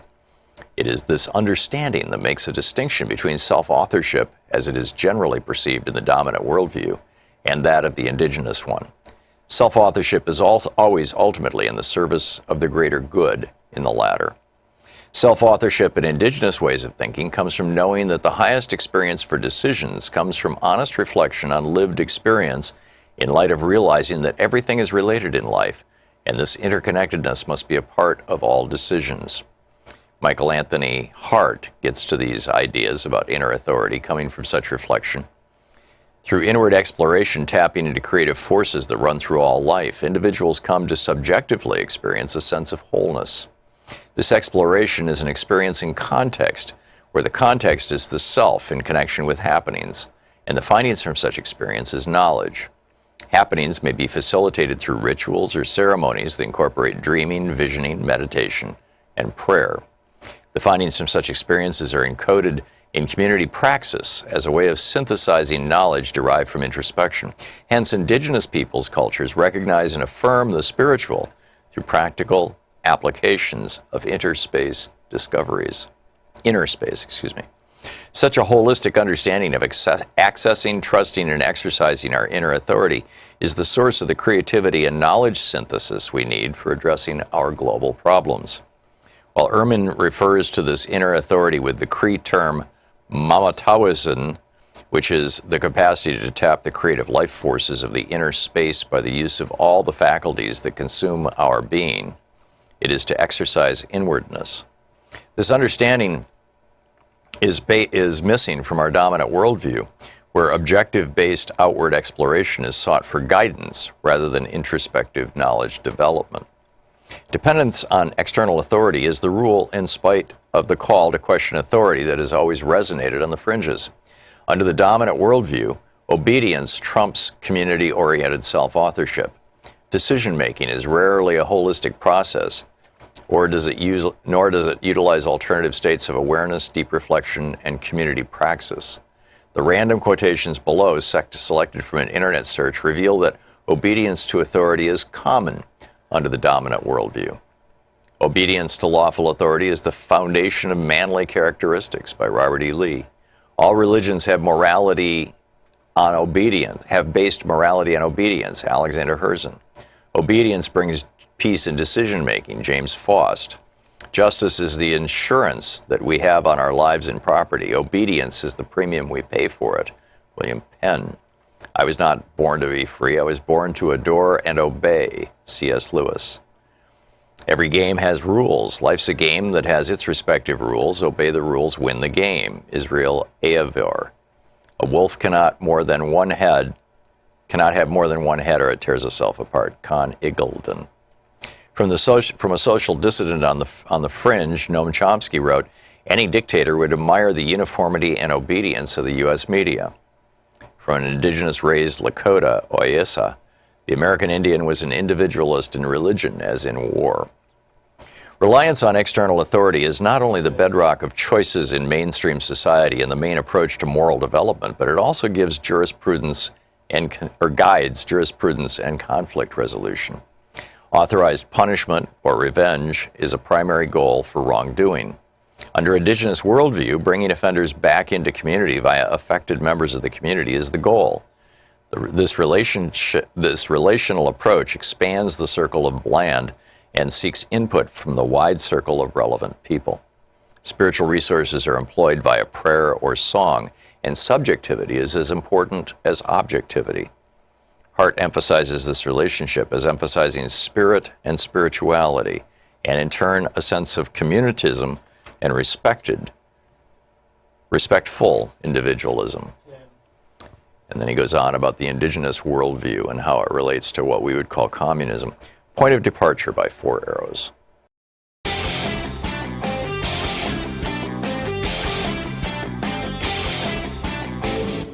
Our 1-hour free podcast recaps our show, and it's available wherever fine podcasts are found. And we have the full 3-hour podcast available over at thomhartmann.com if you want to really support our program. Welcome back. Congressman Ro Khanna, Vice Chair of the Congressional Progressive Caucus, taking your calls for the hour in our Progressive National Town Hall meeting. Winston in Apple Valley, Minnesota, you are on the air with Representative Khanna. Hello. Thank you for taking my call. I'm really happy to hear that you support student loan forgiveness, Representative Khanna. Can you think of anything that we as citizens can do to push President Biden to use whatever executive powers he has to forgive as much debt as he can? And secondly, is there anything that you can do along with the Progressive Caucus to, say, badger him endlessly on our behalves?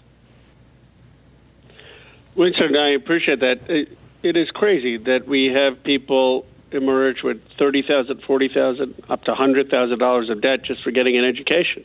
I don't know where else that happens, that kind of debt just for getting educated. The president has the authority. He's already forgiven some of the interest. So if he can forgive some parts or delay some parts, which is basically forgiving it because of the time value of money, then it's unclear to me why he would have that authority but not the authority to forgive more. So we have called on him to do that. We've sent letters. And this is something that would be very smart for him to do for his own political standing, putting aside the morality of it.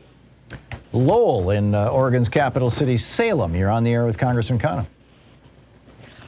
Hi, Representative Khanna. I wanted to ask when Congress is going to restore the War Powers Act and remind you that every war we're in was based on lies. For example, Libya, Susan Rice testified that Gaddafi was giving Viagra to soldiers, which turned out to be a complete lie, and that's why we invaded Libya. I agree with you that the Libya invasion was wrong. I don't know why all of the rationale that were created for it, but there's no doubt that post-invasion we didn't think of what we would do afterwards, and this is the mistake we've often make where there is a dictator. The dictator is often violating human rights, but we don't think through the removal of such a person. What does that do, and does it make the situation worse? And too often the situation has become worse because we haven't asked what comes next. Mark in Mason City, Iowa, you're on the air with Representative Khanna. Thanks for taking my call. I have a question. I'm interested in fast-tracking things on our climate change. And should the feds raise our interest rates, I'm worried that that's going to affect the cost of electric automobiles. And I was wondering if should they raise the rates on the banks? Could they have an interest-free loan to accelerate the purchase of electric cars? And we also need rebates for mowing equipment, yard equipment, and solar panels. A zero interest rate would be a good deal to help move this thing along faster. Thanks for taking my call. Thank you. I agree that we need incentives, and that incentive can come from Congress. I mean, we ought to be having generous tax credits to buying electric vehicles, refundable at the point of purchase, and we need to make sure that it's not limited just to $200,000, but expands. So there are ways that the Congress can take up incentives for all of the industries that you talk about. Wendy is it Pataskala, Ohio? Am I saying that right, Wendy? Yeah, it's Pataskala. Pataskala. Okay, you're on the air with Representative Khanna. Hi. This is about Afghanistan. I was watching a report from Sky News on MSNBC earlier in the morning yesterday, and it was so heartbreaking about the fact that not enough humanitarian aid seems to be getting to those people. I get the Taliban is a big issue, but what can you tell me about, like, what type of humanitarian aid are we able to get there? Are we able to? Thank you. We are able to get humanitarian aid there, where we've called on that, given all of the starvation, given the extreme conditions. The Progressive Caucus has called for not freezing assets that would hurt children, that would hurt getting food there. This is a decision that the administration has, but I know the progressives, including myself, we're putting a lot of pressure to make sure that whatever we're doing doesn't hurt kids. Carol in Vernon, New Jersey. You're on the air with Representative Khanna. Yes, hello. My question is regarding the Border Patrol. It is my understanding that they've contributed $5 million to sponsor the Professional Bull Riders Association. If you look at the bull riders, the rodeo clowns wear vests from the Border Patrol with their ads on the back. How is it allowed that my tax dollars go to, and I don't really care, professional bull riders, the NFL or whatever, but why is that allowed that tax dollars are used in that aspect? Where are they sponsoring this rodeo? It's the city government, or? I'm sorry, I just dropped Carol. Well, if it was the Border Patrol paying for it, that's presumably federal. It's under DHS. Right? Well, we should look into it. I mean, it seems like that should not be a use of federal funds. I mean, it's not for entertainment or sponsoring, whether it's a rodeo or a football game. So it seems like that's a misuse of funds on first glance. But if you contact your member of Congress, we should look into that. Eric in Erie, Pennsylvania. You're on the air with Representative Khanna.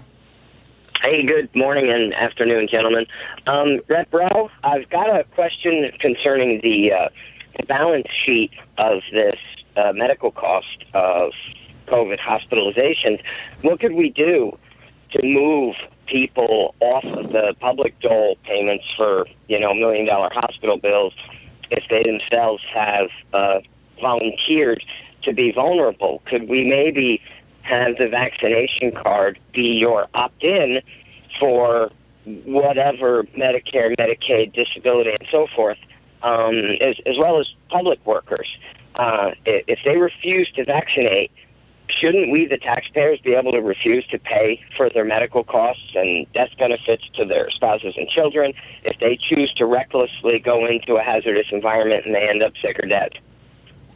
Well, I don't agree with that. I think we have to do things that encourage vaccination, but if people make choices that are not responsible, we still owe them care. I mean, if someone were to smoke a lot and be misled by the tobacco industry, we still would provide them care. And here you have people being misled by misinformation, systematic misinformation coming from media sources on the vaccine. So it's hard to hold them fully accountable, but regardless, I don't think you hold a person's health care hostage to their vaccination status. It kind of raises a question we did as a just basically a talk radio topic last week. Are anti-vaxxers broadly, villains or victims? And obviously there's a little bit of both, but it's a really tough existential question. Dawn in St. Clair, Michigan, you're on the air with Congressman Khanna. Hi, I was just wondering, I watched a video where they were talking about protecting the electric grid, where it would cost $2 to $4 billion, and I just thought that would be a wise investment. I just wonder what your thoughts were on that. Absolutely, I think an electric grid is a wise investment, and probably nationally would cost a little bit more than $2 to $4 billion, but it's part of is robust climate provisions, and that's why we have to get it through. Look, $500 billion that has been allocated for climate and Build Back Better would be transformational on energy efficiency, on the transfer of renewable energy, on the production of renewable energy. And it turns out Senator Manchin is fine with these provisions. We've got to get at least that done. Anna in Tustin, California. You're on the air with Representative Khanna. Hello? Hi, Anna. You're on the air. Oh, hi. Sorry. Can you hear me? Oh, yes. Sorry. I just took you off the speaker. I had my hands in the sink. Go for it. Good morning. Thank you for taking my call. Thank you, Congressman. My question for you is, when I feel that as far as voting rights go, there isn't a whole lot of public hue and cry. There's not a lot of outrage and protesting going on in the general public. But if it were so, how much would it influence congressmen and the Senate, I mean, the ones who are holdouts and the Republicans, if they did see massive uprising? Would that affect their vote? And also, too, I'd not like to get cut off before I can just make a call to action to the listeners.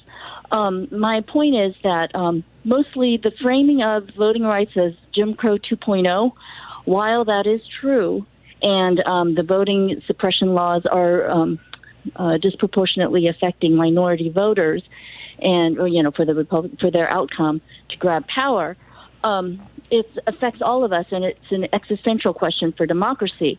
If voting suppression laws go through and the votes are stolen, and Republicans, we're on the tip of an authoritarian and fascist, a destruction of our democracy. So my question is, we need to reframe it as it's not just a minority issue, it's everybody's issue. It really comes down to a single issue election in November. It's about democracy. Anna, let's get an answer here. Thank you. Anna, I think you're absolutely right that it's about every American, that we all have a stake in living in a democratic society, and measures that disenfranchise certain populations are an insult and slap in the face of the entire body politic. So we should be talking about all of our rights being violated when it comes to the suppression of the vote. Yeah, and when you look at some of the purge patterns in some of the states, you find that they're not just going after black areas, they're going after areas with large white populations that happen to vote heavily Democratic. So this is right across the board. Congressman Ro Khanna, we'll be right back. You're listening to Thom Hartmann. Visit thomhartmann.com for audio and video archives. Rep Ro Khanna on Twitter, and Khanna, KHANNA.house.gov on the internet. We'll be right back.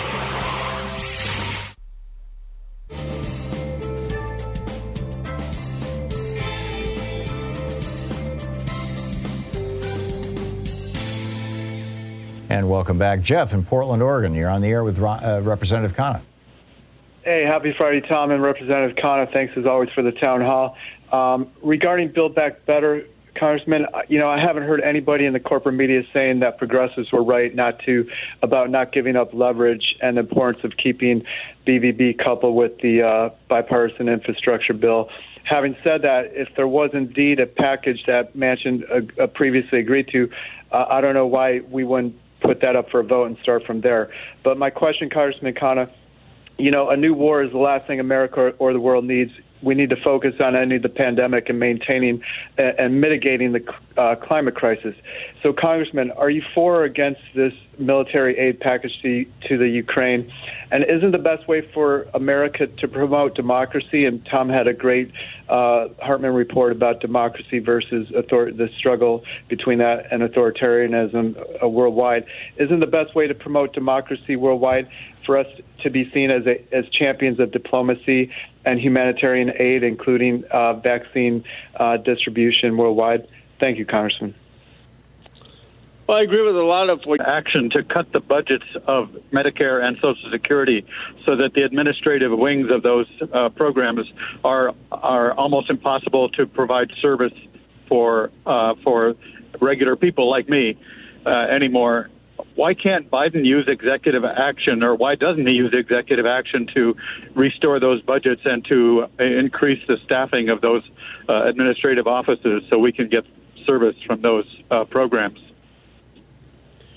He should, John. He should use executive order. I didn't realize that hadn't been done. I can look into it, but there are a number of things he could do with executive order, increasing the benefits that people are entitled to, but also on student loans, also on climate. I mean, he should be very robust in using his power to the fullest. Yeah, my recollection was that the way that Trump did it is he offered early retirement to Social Security and Medicare employees and got, some mind-boggling percentage of them, like 20% or something, to take early retirement. And thus, it's Reagan's starve the beast thing, right? You cut funding to a federal agency. The federal agency then drops the quality of their service to the people. People start complaining, and then you say, hey, we need to privatize this, right? I mean, they were just open about it in the 1980s. David Stockman bragged about it, the whole starve the beast strategy, and that's what Trump has done with these guys. So I'm with you. I'm hopeful that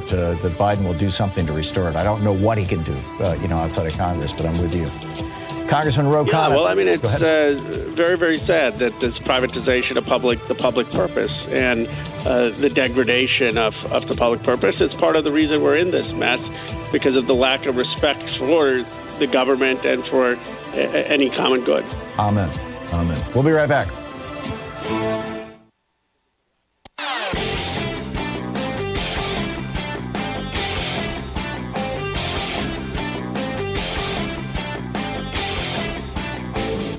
Share the Thom Hartmann Program with your friends. We're available on SiriusXM, Free Speech TV, Pacifica, commercial stations nationwide, YouTube, Twitter, Facebook, on the Thom Hartmann app, and you can even tell your smart speaker to listen to the Thom Hartmann Program.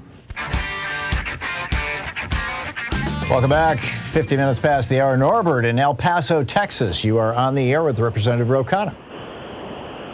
Good afternoon, gentlemen. Question, two-part question, actually. I travel through Texas, and I'd like to know the percentage ratio from helping the Afghani refugees versus helping the South American refugees. I was in Amarillo in a hotel where 80% of that hotel was actually 80% was Afghani refugees. I don't know if El Paso has any South American, but I do know Fort Bliss does have Afghani refugees. So I'd like to know what's the difference between helping one or the other. I'll take my answer off the air. Thank you, Norbert. Well, I think the Afghani refugees or the Afghani people there, we have an obligation to, because we were at war there for 20 years. And so we have an obligation to, once leaving, make sure that there's not famine and starvation. And those who fought by us or who we had promised freedom, we have a special obligation to them and their families. That doesn't mean that we also don't have obligations to those seeking asylum or those who are coming and have fleeing persecution. And we ought to be making sure we're following the asylum law. Jenny in Clio, Michigan. Jenny, you are on the air with Representative Khanna. Yes. Hi, Tom. Hi, Representative Khanna. I'm just concerned because I'm getting calls from something called SBC Campaign in Texas, which is Republican-based, like a whole organized thing, trying to hire me as a poll watcher to get the radical Democrats out. I'm a lifelong Democrat, voted that way all my life. I mean, it concerns me a lot because they're very, very organized. Very. So if you have any information, or you guys can say what you're going to do to combat this, to hire people through the Democratic Party, that would be great. Thank you. Well, thank you, Jen. I agree with you. It's a huge concern. We need to mobilize people in the Democratic Party to watch the polls to help support election workers. But the main thing we need is to make sure that we pass this legislation to protect local election officials, to protect the local election process so it's not manipulated by Republicans. And Tom made a very good point earlier in the program. It's not just racial. They're trying to disenfranchise any place where they have Democrats or voters who don't think and vote like them. Randy in Ottawa, Iowa, you are on the air with Representative Khanna. Hi, Congressman Khanna. There's been a reoccurring theme coming through today's program, of Tom's program, and that is that government deregulation of markets and government deregulation of things like even video games have an effect on society. And right now we're looking at this new frontier of privatization of space.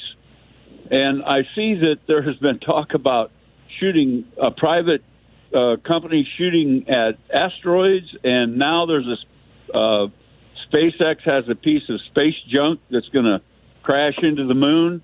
I'm wondering, isn't it time to get ahead of this and not let things get out of hand? I know there's only so much you can do, and your plate is full.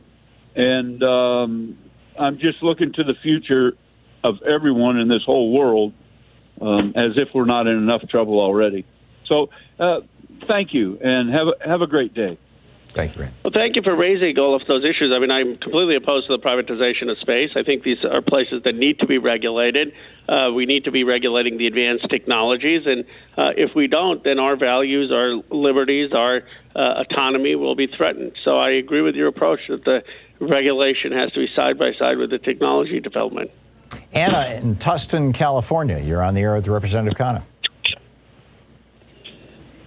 Hello. Hi, I'm sorry. This is part two. I just wanted to do a call of action to your listeners. This is to jump on what the lady from Texas said about the poll watchers. What I've noticed is that Steve Bannon is putting out a call to all his listeners to run for local seats. All the little minor seats that nobody pays attention to, that they have some responsibility for how the votes are counted and how the elections are run.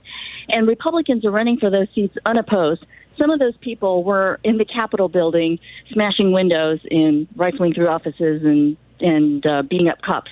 Some of those people are running for seats that are counting the votes. So, again, they have a great, vast organization. They're getting people out there being poll watchers, working the elections, and they're also getting elected. And so we need to step up. And if the congressman could speak on that, that would be great. Oh, also, there's an organization called Run for Something, and we all need to step up. They're running unopposed. Thank you, Anna. Well, thank you for pointing this out. I mean, this has been the conservative strategy from Newt Gingrich now on to Steve Bannon, that we focus on the presidency, we focus on Congress and Senate, they focus on the local city council member, the county of records clerk, the commissioners, the state legislatures, because power is so local. And one, you have to show up. Two, it doesn't take a lot to win one of these elections. And three, you'll have quite a lot of influence, especially in concert with everyone else who does it. And so the Republicans have been very deliberate about that, and we ought to be deliberate. Yeah, this Operation Eagle Eye actually started with the Barry Goldwater campaign. William Rehnquist used to stand outside polling places in Arizona and threaten Hispanics and Native Americans. They have been doing this for a long, long time. And now they say they're trying to recruit, 100 or 50,000 people was the last number I heard. In states where you can be armed carry to follow people around the polls looking for voter fraud. It's a major intimidation campaign. Anyhow, Congressman, thanks so much for being with us today. We really appreciate the great work you are doing there in the House of Representatives and with the Congressional Progressive Caucus. Thank you so much. Thank you, Tom. Always a pleasure and great listener. Thank you. Great talking with you. We'll be back with Anything Goes Friday here on the Thom Hartmann Program in just a moment. Stick around.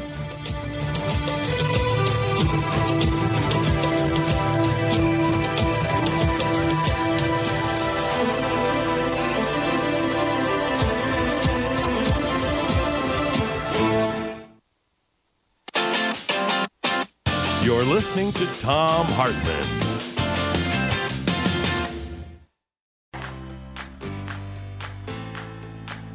These companies support the Thom Hartmann Program. They are HelloFresh, the #1 meal kit delivery service. More info at HelloFresh.com, code TOM. CB Distillery, CBD for sleep and pain relief. More info is available at cbdistillery.com, code TOM. Wild Alaskan Company, 100% sustainable wild-caught seafood delivered right to your door. More info at wildalaskancompany.com/Tom. Cozy Earth, better sleep, better you. More info at cozyearth.com, promo code TOM.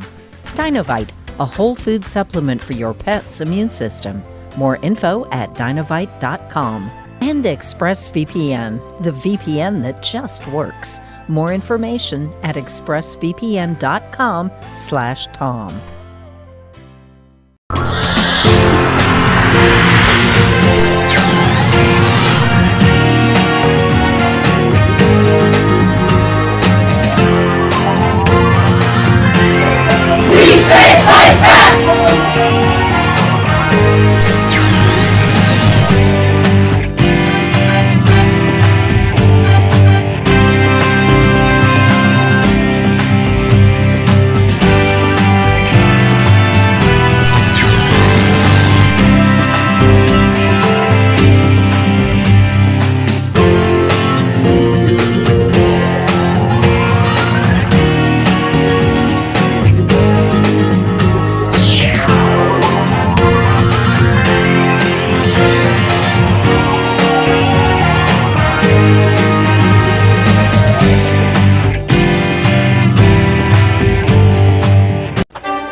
Today's book in our book club is The Hidden History of the War on Voting, Who Stole Your Vote and How to Get It Back, by this guy, Thom Hartmann. This is from chapter 1, or from the introduction, actually. In 2016, 6% of Americans who were eligible to vote nominated Donald Trump as the GOP's presidential candidate. It was 8% for Hillary Clinton on the Democratic side. Trump went on to be elected president by 26% of eligible voters. The modern American oligarchs have largely stayed in power using three simple elements: explicit and overt racism, massive disinformation campaigns, and voter suppression. No ideas, no push for better schools, hospitals, airports, roads, or bridges, or reform of our health, energy, or financial systems. No promise of more and better jobs. None of these staples of past presidential campaigns can be found in pretty much any Republican advertising today. Instead, the public Republican message is all about race, or the subset of race, religion. Muslim stands in for brown Arab in GOP speak, and immigration, aka brown people from south of our border, and socialism. Meanwhile, Republican secretaries of state across the nation are vigorously purging voters from the rolls. Over 17 million, more than 10% of America's active voters, in just the 2016-2018 period, according to NBC News. After the After the 5 Republican appointees on the U.S. Supreme Court gutted the Voting Rights Act in 2013, 14 GOP-controlled states moved within a year, some within days, to restrict access to the vote, particularly for communities of color, students, and retired people. In North Carolina, for example, 158 polling places were permanently closed in the 40 counties with the most African-American voters just before the 2016 election, leading to a 16% decline in African-American early voting in that state. An MIT study found that nationwide, Hispanic voters wait 150% longer in line than white voters, and black voters can expect to wait 200% longer in line to vote. In Indiana, then Governor Mike Pence's new rigorous voter ID law caused an 11.5% drop in African-American voting. Students are suing for their right to vote, and retired people who no longer drive but care passionately about their Social Security and Medicare are being turned away at the polls by the hundreds of thousands because their driver's licenses have expired. The obvious failure of 40-plus years of Reaganomics and GOP policies to maintain a functional middle class in America has been a problem for the modern GOP. In 1974, for example, the GOP had outright control of only 7 states. The message, elect us and we'll help the rich people, just didn't generally resonate with American voters. It's the reason why, outside of the fluke elections of 46 and 52, Democrats controlled the House of Representatives outright for 3 generations, from 1933 to 1996, and controlled the Senate for most of that time. Desperate to win the presidency for the GOP in 1968, Richard Nixon went so far as to commit treason by torpedoing a peace deal with President Lyndon Johnson that President Lyndon Johnson had worked out with the North and South Vietnamese. According to Abul Hassan Bani Sadr, then president of Iran, Ronald Reagan did the same thing by cutting a deal with Iran whereby they would hold on to the U.S. embassy hostages until after the 1980 presidential election, torpedoing Jimmy Carter's chances of re-election. But in 2000, the GOP changed tactics. After Reagan was almost busted for his part in Iran-Contra, He testified that he had forgotten about details of the program more than 80 times. His growing Alzheimer's spared him an indictment. They realized that getting busted for treason wasn't worth the risk.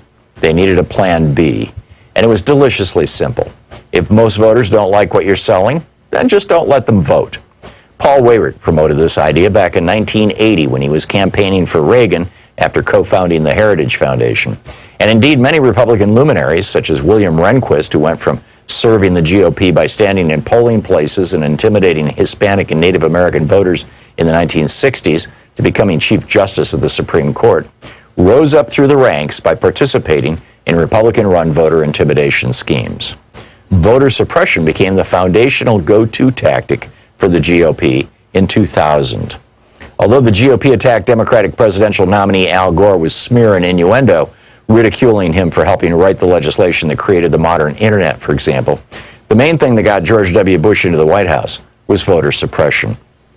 His brother, Florida Governor Jeb Bush, and Bush's Secretary of State, Katherine Harris, threw somewhere between 20,000 and 90,000 African-American voters off the rolls. They were able to get the vote close enough. The 5 Republican appointees to the Supreme Court functionally awarded Bush the presidency. The BBC covered this in 2001 in 2 major investigative reports that were seen all over the world, except on any American media. By 2016, the Republican Party had fine-tuned its voter suppression and intimidation systems to the point that they ran like well-oiled machines in nearly 30 states. Between the 2012 and 2016 presidential elections, for example, Ohio had purged more than 2 million voters from its rolls, the vast majority, more than 2 to 1, in heavily African-American and Hispanic counties. The 5 Republican appointees on the Supreme Court ruled in 2017 that they could keep it up. And other states have since adopted their new tactic of caging voters. The book, The Hidden History of the War on Voting, by me.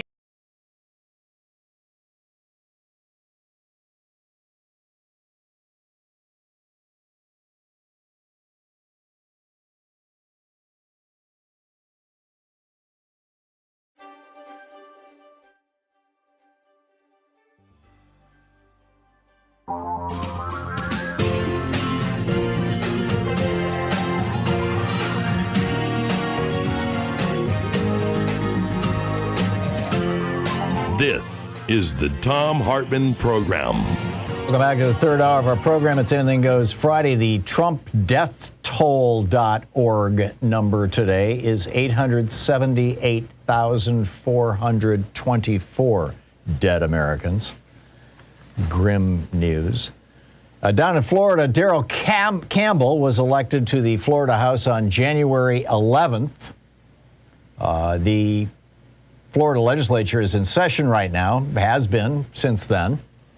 But he hasn't been able to show up and participate because the governor, Ron DeSantis, has said that he won't send a letter certifying Darrell Campbell's election until at least March 8th, which is 3 days before the end of the legislative session. Now, what is unique about Representative Campbell, Representative-elect Campbell? Why would he be blocked from joining the Florida legislature for several months? Well, maybe it's because he's black. Maybe not. Maybe it's just because he's a Democrat. But that's what's going on down in Florida. Meanwhile, this is mind-boggling. I've got a new book out. It's called The Hidden History of Big Brother in America. And part of the book is about corporate invasions of our privacy, and part of it is about government invasions of our privacy. And basically how we have all become commodities, and all of our deep, dark secrets are for sale. This is just, and everything we do, whether it's a deep, dark secret or not, is for sale. And this is particularly troubling. This is in Politico today. The headline, Suicide Hotline shares data with for-profit spinoff raising ethical questions. You would think if you called a suicide hotline that your conversation would just be between you and the person on the other end. Turns out that ain't the case. The crisis text line is one of the biggest players in the suicide hotline business, as it were. It's a nonprofit, but it was started with backing from some of Silicon Valley's biggest players. A bunch of very wealthy companies and individuals got together, and they now control what is referred to as the largest mental health data set in the world. And they have a for-profit sister corporation and that data is being, sliced, diced, and sold. I mean, this is just breathtaking. People who text their pleas for help are actually they actually tell you this. There is a 50-paragraph long fine print disclosure when you first sign into the suicide hotline thing here, or the crisis text line. When you first sign in, it says, click here to say you agree to the terms and conditions. If you read the terms and conditions, which are 50 paragraphs long, it comes right out and says that they're going to disclose your information to Meta, what we used to call Facebook, if you're using Facebook Messenger. If you're using WhatsApp, Facebook gets to know all about it. And that content may also be available to others, or at least data about that content. I'm quoting from Politico here. Since its launch in 2013, Crisis Text Line says it has exchanged 219 million messages in more than 6.7 million conversations over text, Facebook Messenger, and WhatsApp. It has spread beyond the U.S. now to operations in Canada, the UK, and Ireland. Many of the people calling are young, people of color, LGBTQ+, or living in rural areas. The helpline wrote in one government filing, quote, 68% of our texters share something with us they have never shared with anyone else. Tim Ryerson was a crisis text line volunteer. He has quit his job and become a whistleblower. He said, when you're in a conversation with someone and you don't know how it's going to end, it's a very delicate and tender and fragile space. He said, somebody staring at blades on the table in front of them, or somebody hiding from a parent who's on a rampage, or somebody who's struggling with an ED disorder, somebody who's ready to end their life. He said, those individuals definitely have an expectation that the conversation is just between the two people who are talking. Apparently it's not. When he raised these issues, the company fired him. He says it's because he raised the issues. Their lawyer says no, it's he was fired for cause, et cetera, et cetera. The crisis text line is not the only nonprofit support line, by the way, that collects and shares data as part of its operations. Again, quoting from Politico, for example, the Trevor Project, a 23-year-old group that includes suicide prevention, that provides suicide prevention services to young LGBTQ people, discloses that it passes along users' information to third parties like Meta and Google for targeting of online ads or other purposes, and the content of their conversations to partners for research. This is really, really bad news, because if it discourages even one person from calling one of these helplines or getting in one of these text lines and getting help and not committing suicide, all the good work that might have been done otherwise is just like blown up. This is just wrong. The last story that I wanted to share with you this morning, then I'll pick up your phone calls here on Anything Goes Friday, is out of Mother Jones. This was reported today in Mother Jones. That the Republican election bill in Georgia that was passed last year has had already a huge effect. There were state elections in Georgia in November of last year, 3 months ago. And now, 3 months out, we're able to look at the data. Now, keep in mind, in Georgia, Donald Trump lost, or Joe Biden won Georgia by 11,000 votes, as Donald Trump famously told Rafsenberg, I just need you to find 11,000 votes. Okay. So, here's the deal. In Georgia now, if you apply for a mail-in ballot, I'll just read it to you. This is from this report in Mother Jones. During municipal elections in November, Georgia voters were 45 times more likely to have their mail ballot applications rejected and ultimately not vote as a result than in 2020. If that same rejection rate were extrapolated to the 2020 race, more than 38,000 votes would not have been cast in a presidential contest decided by just over 11,000 votes.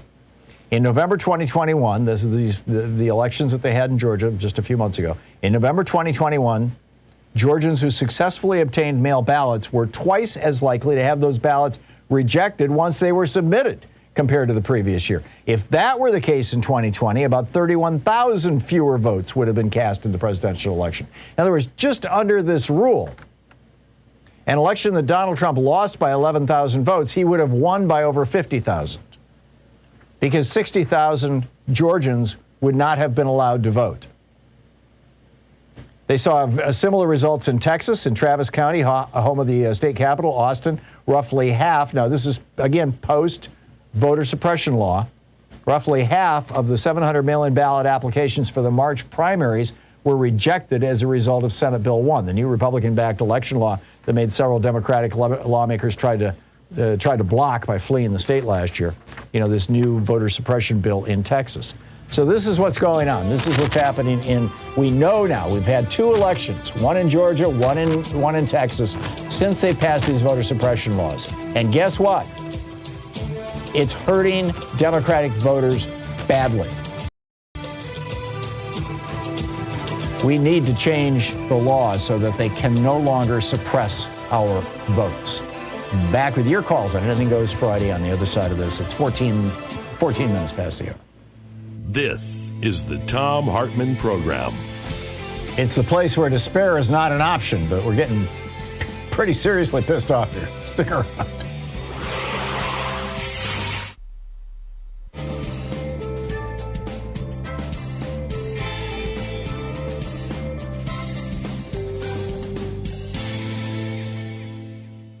And welcome back. Mark in Las Vegas. Hey, Mark, what's on your mind today? Thanks for watching Free Speech TV. Oh, sure. Hi, Tom. Hey, this is an issue that I haven't seen raised anywhere in the mainstream media. But as far as I know, COVID has not gone away in Russia. They have an ineffective vaccine, the Sputnik. And the Ukraine, I'm sure, is experiencing their share of infections. And Omicron, we know, is raging. So we know that with invasion, disease follows. So if the Russians were to invade Ukraine, they're going to bring it back to Russia in terms of new mutations, new variants, and also what happens to the health infrastructure in Ukraine. Well, we can pretty much guess.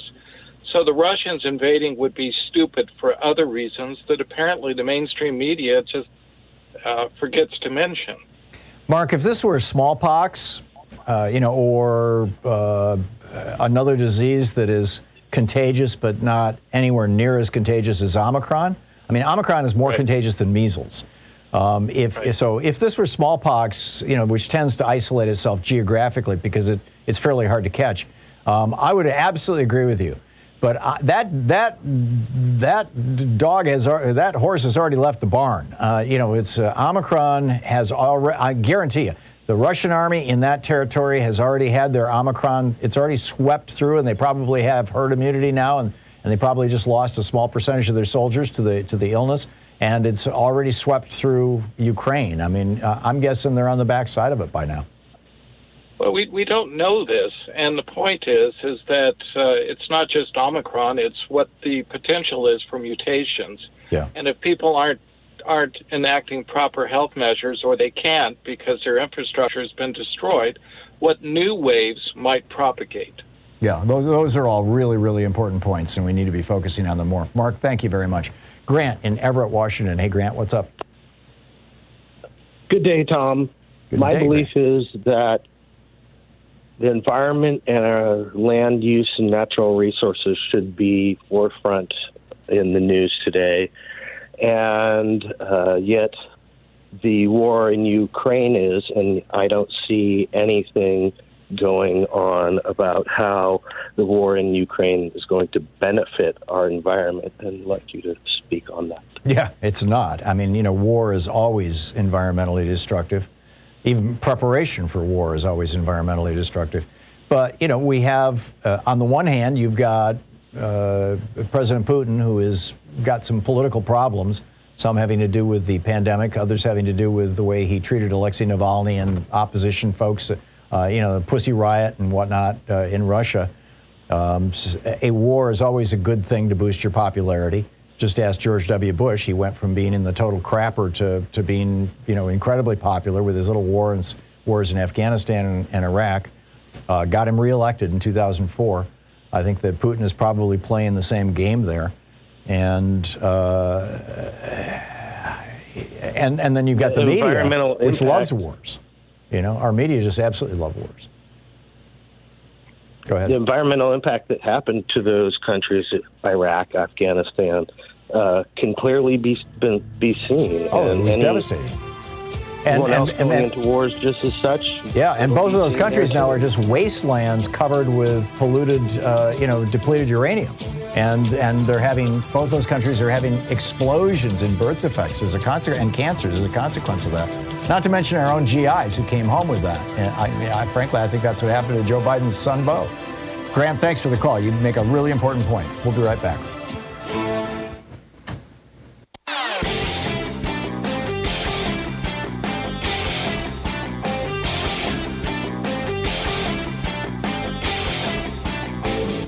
Hey, thanks so much for sharing our program and for reaching out to our stations and sponsors and letting them know that you're listening. It really means a lot to us.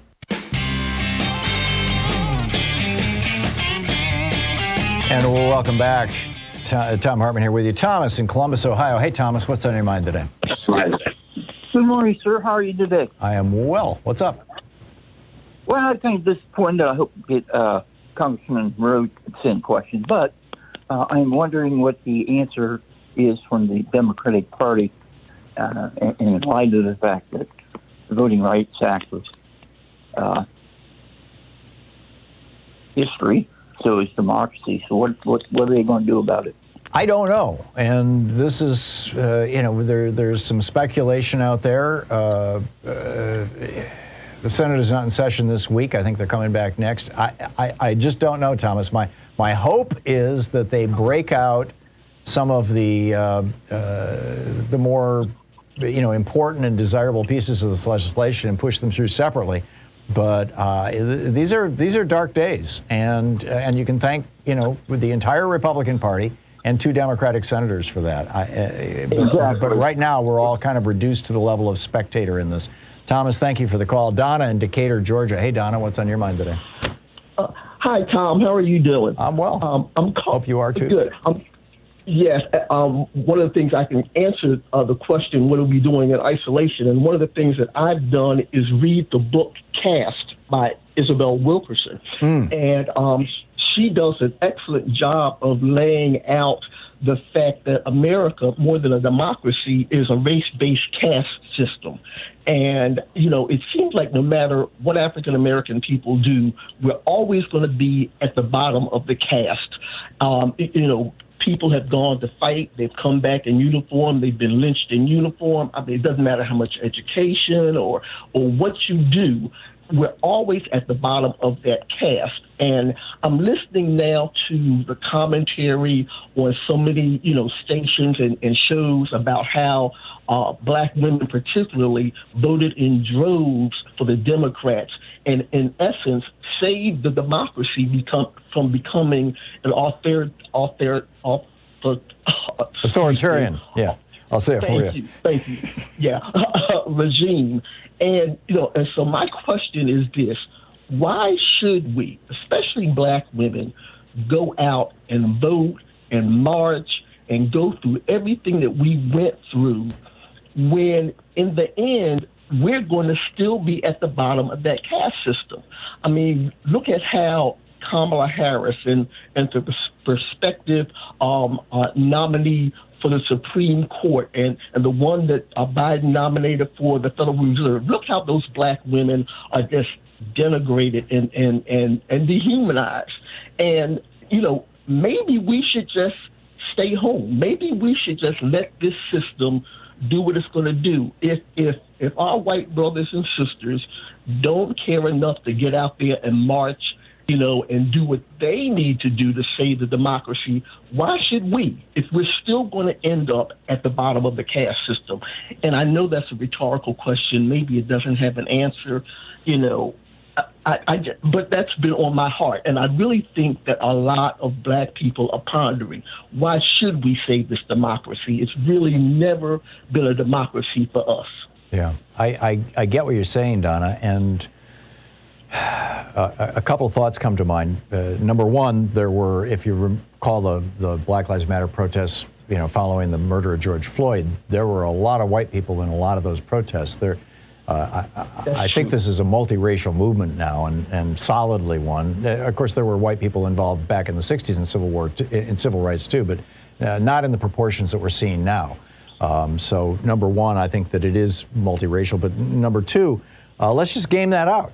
You know, what if black women declared a boycott and Republicans swept the board and took control of the House, the Senate, and the White House, and then said, okay, that's it. No more democracy in America. Ours are going to be sham elections. We're going to decide who won each election going forward. We're going to start censoring the news. We're going to, as Donald Trump proposed, we're going to change our libel laws. So if you say something about elected officials that they don't like, they can throw you in jail or bankrupt you. Democracy is over. The United States is going to start operating like Russia does right now. How does that play out in your mind? Well, it would be bad. Okay, it would be, and I guess that's why I'm still engaged. I vote, I do different things, I try to inform myself, but still, Tom, if it's going to result in, will it result in lynchings? There were lynchings. And all kinds of terrorism. Would it result in that? We've lived with terrorism. When you look at it, wasn't that many years ago when a black man was tied to the back of a truck. This was, and he was dragged to a town. We've lived through that, and it's not as prevalent now, but it's a matter of degree. We would still be on the bottom. Yeah. And so, under like if you look at Orban, and I think there are people who vote against their own self-interest who are white because they think that it doesn't affect them. But if you look at dictators and authoritarians, then you see that, they never get enough power. Yeah. They never get enough money. Yeah. They're going to, when they get finished oppressing us, they're going to move on to, people who look like them because that'll get them more power and that's what they do. And there is a philosophy, Donna, and it's held by the people, largely white people, the Black Bloc group, that are out there, trying to set fire. We saw it here in Portland, trying to set buildings on fire in the evening during the Black Lives Matter protests. And their philosophy is that the system is corrupt, the system is irredeemable. The only way that real change is going to happen is to crash the system, and that if the crashing of the system is done by the Republicans completely taking it over and turning America into a fascist state, so be it. That will be the final straw that breaks the camel's back, and suddenly people will rise up and say, no, we demand something that's more like a real democracy. I am not a believer of that. I think it's a suicide mission.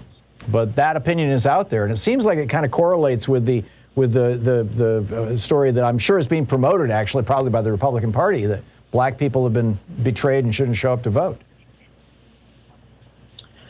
Yeah, and I hate to side with them. I really do. Maybe this is just, the cynicism and that I feel from having read that book. It's a very powerful book, and I would recommend it to people. I have it at home. I haven't read it yet. I'm going to have to now with your recommendation. Donna, thank you. I'm sorry we're out of time. The machine just started on us. Donna, thanks so much for the call. Problem. Great talking with you. You're welcome. Bye-bye. Thank you. We'll be right back. It's 27 minutes past the hour. Stick around. You're listening to the Thom Hartmann Program. Call 202-808-9925. It is Anything Goes Friday. Back with your calls right after this.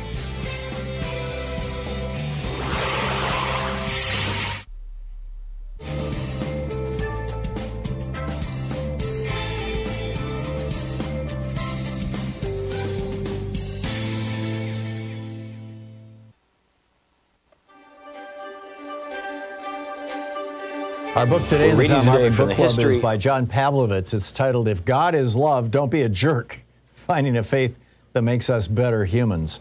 This is from the introduction titled, You Had One Job.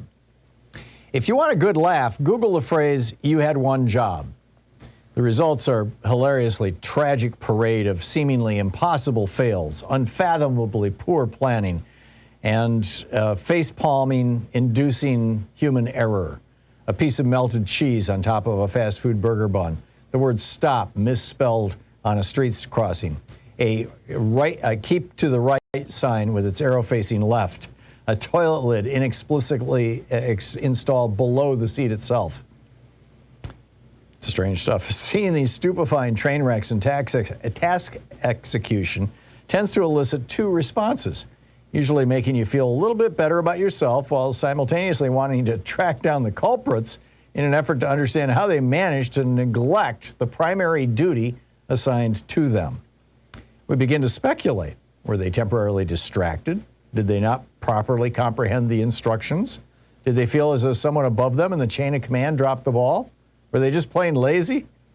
When people miss the point so spectacularly, we want to know how and why, because that kind of failure feels impossible from the outside. It seems unfathomable to get the main thing wrong, and seeing it happen sparks our curiosity. I imagine Jesus knows well the curiosity that comes with watching people give clear direction lose their way. As a longtime Christian by aspiration, if not always in practice, I often envision an exasperated Jesus coming back and the first words out of his mouth to his followers as his feet hit the pavement being, "You had one job, love. So what happened?" I wonder what massive wave of excuses and rationalizations would come flooding from the mouths of the faithful multitude in front of him, how they might justify their mistreatment of the assailed humanity in their care, the verbal and theological gymnastics they'd attempt to avoid culpability for their own cruelty. Would they stridently recite him a verse from Leviticus? Would they blame the liberal media for morally corrupting America? Would they talk about people's wicked lifestyle choices? Would they argue that they were loving the sinners in their midst, but simply hating their sin? Would they frantically offer up the same platitudes and parrot back the same partisan talking points that they've gotten used to brandishing on social media and proffering in Sunday school classes? And if all else failed to convince him, would they quote Jesus to himself in a desperate Hail Mary effort to pass the buck to him for what they did or failed to do while supposedly standing up for him? And there, fully seen in the piercing gaze of the namesake of their very faith tradition, with all their justifications and excuses exhausted and only their fully exposed hearts left, would any of their responses be sufficient reasons for refusing to love? When that was the singular task and primary commandment that he left them responsible for tending to? In my less compassionate moments, I admit that I like to picture it not going well for them. I know it's far less than admirable, let alone Christ-like. But some days my heart strangely warms at the possibility of a few billion brimstone-breathing evangelists, sanctimonious conservative politicians, and plank-eyed judgmental Christian neighbors all having to explain themselves in a sanctified flop-swept moment they can't exegete or gaslight themselves out of, and they all get what they have coming to them. But my self-righteous revelry doesn't last long. The mirror calls me out as I remember what I think I know about Jesus, and that rescues me from full-blown, unabated hubris. I begin to wonder what my excuses might be, how I'd spin the enmity I manufacture here, what story I'd come up with for not doing the one task we both know compromises a disciple's job description. And if I really believe what I'm supposed to believe, are any of my justifications sufficient? If God is love, and if Jesus is the perfect expression of that love, and if I'm supposedly trying to follow that Jesus, how could I be so love-impaired so frequently? How do I miss the singular point so consistently? It's not as if I didn't know what I was signing up for, like some lengthy online user agreement I blindly accept in haste, missing the bombshell fine print underneath. Having read the Gospels a few million times, give or take a few 100,000, I know the primary commandment is not something I need to excavate from cumbersome layers of foreign language translations and cultural mores of the time. Jesus himself clearly laid out the most important commandment for me and for everyone who's ever cracked open a Bible, and even most people who've never cracked open a Bible. And so we'd all understand what's being asked of us going in, so there would be no post-altar call buyer's remorse or deathbed claims of a sucker punch, bait and switch. Loving God and neighbor and self is the elemental stuff of Christian prayers, songs, T-shirts, and bumper stickers, and we know that. But as the master Morpheus said to protege Neo in the first and only truly great Matrix film, there is a difference between knowing the path and walking the path. Love is the path that Jesus laid out for us. The book, John Pavlovitz's If God is Love, Don't Be a Jerk, Finding a Faith that Makes Us Better Humans.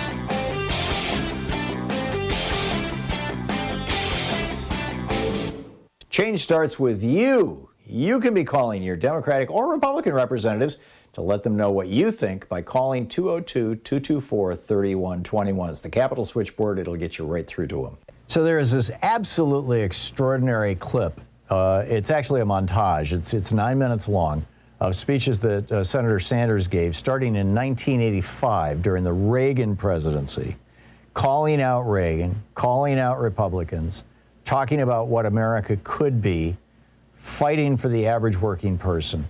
It's just amazing. It's over on Bernie's website, or on Bernie's YouTube page, excuse me, the Bernie Sanders channel. It's, as I said, titled 30 Years of Speeches. And I pulled a little clip of it and wrapped it with my own commentary. And we've put it over at ThomHartmann.com for supporters of our program. It's just so brilliant. And I feel, Bernie's been such a part of our show for 11 years, every single Friday, even on like the Friday after Thanksgiving. For 11 years, Bernie came on this show and took calls from listeners. And I think you'll just find it absolutely fascinating. It's at ThomHartmann.com. Check it out.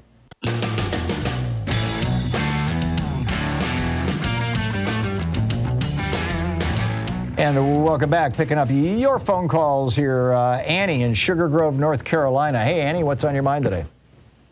Oh, Happy New Year, first of all. I haven't called in a while. Well, thank you. Back at you. Thank you. I'm going to pick your brain for a minute.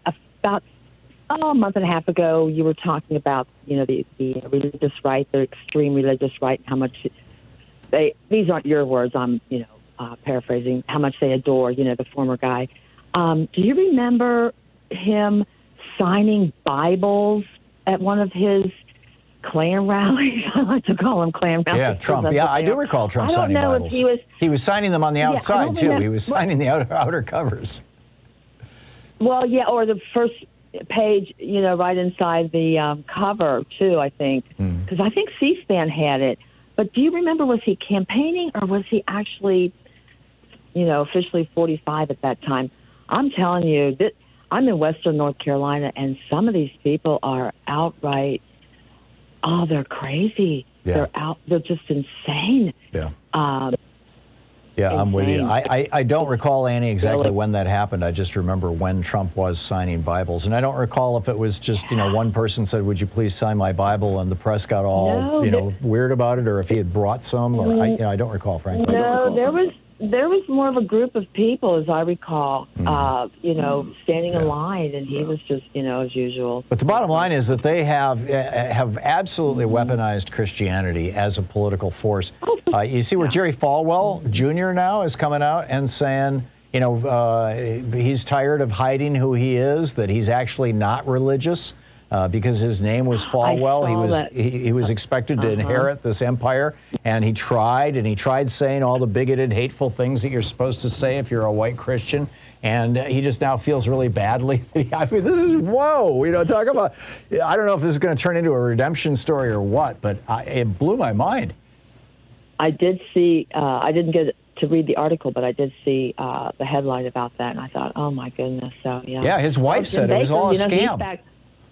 Yeah, and Jim Baker, he's been back on TV for a number of years now, and I watch his show like for 20 seconds at a time here or there, and he's really scary too, and he's a big MAGA fan. So, well, thank you for taking my call, and you have a great afternoon. Thanks, Bye-bye. You too, Annie. Appreciate the call. Neil in Pearl City, Illinois. Hey, Neil, thanks for listening to WCPT. What's up? Well, a few years ago, I was reading a Shelby Foote history of the Civil War, and something jumped out at me. It was, I believe, the last address that Jefferson Davis gave to the Confederate Congress. I think it was Christmas Eve of 1864. And what jumped out at me is he talked about they had to prepare to conduct a multi-generational war. And when I look at what's going on today, yeah, we're about 6 generations into that multi-generational war, and now it's coming out in the open. Just wanted to make that comment. I did not know that, Neil. If you can find a link to that or anything like that, would you try to tweet it at me?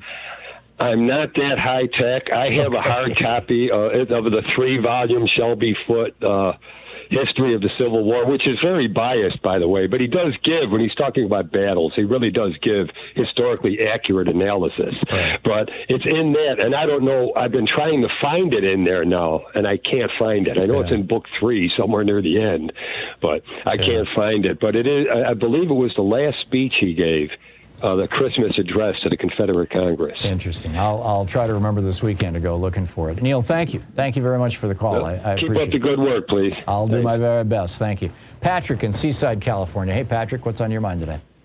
Hi, Tom. I was going to basically ask you, at what point does the Biden administration or the Democrats at large take the gloves off? I've had 2 points where I wanted to mention that a year apart, both in the month of January, I've had 2 moments watching MSNBC where I yelled at my TV, "Oh my God, finally!" One was when Biden said, in his first address to Congress that trickle-down economics doesn't work. It never has. And I'm like, oh my God, I've been waiting like 10, 20 years for someone, much less a president, to say this. And last night was watching Chris Hayes say, when he did a clip about all the right-wing talking head idiot lunatics losing their minds over Biden specifically is saying he was going to keep his campaign promise to nominate a black woman to the Supreme Court. And Chris Hayes, coming out of the break, out of the whole clip, said, oh my God, he's laughing. He goes, I can't handle these mediocrities, these legacy cases. And I wanted to know at what point, since they call us every name under the book, every ad hominem, anyone just left of the late Rush Limbaugh is Marxist, communist, or socialist to them. And what point do we get to use the F word, the fascist word? Before you answer, I wanted to say, I keep forgetting to mention, I think that I'm about a half a degree separation from you and Richard Bandler of NLP, neuro-linguistic programming. How so? Because I was friends with the late Robert Anton Wilson and his wife Arlen. And I used to do interviews with them in 1992 to 94 and mix them with music. Oh, that's interesting. I have a friend, Michael Curlin, who's a science fiction writer who was friends with Wilson also. Yeah, and he always insisted that everybody call him Bob. Yeah, there you go. But that's maybe a topic for another call. But so, I mean, I think the guy who's a former Republican strategist, I think his name is Rick Smith, his one-liner is, the Democrats always show up to knife fights with soup ladles. At what point? Which I always liked. I thought that. I know. Damn it, that's a great line. I know. Well, Democrats are trying to govern. When do we start? When does Biden? He's starting to build up, and I'm wondering. Is Biden basically like Mel Gibson, is William Wallace in Braveheart, where like they're waiting and he's like, wait, not yet. Right. Not yet. Wait till the whites of their eyes. Well, their surrogates are out there. Are we going to pounce? Their surrogates are out there right now. I mean, Patrick, earlier this week, I believe it was, we had Jamie Harrison, who is the new chair of the Democratic National Committee, the head Democrat in America, outside of the president. And on 3 different occasions, as I recall, in that one phone conversation, he referred to Republicans as fascists. And I said, I've been using that word for a while now. I don't hear it in the mainstream media. Is this now like policy for the Democratic Party to call Republicans fascists? And he said, well, I'm sure doing it, or words to that effect.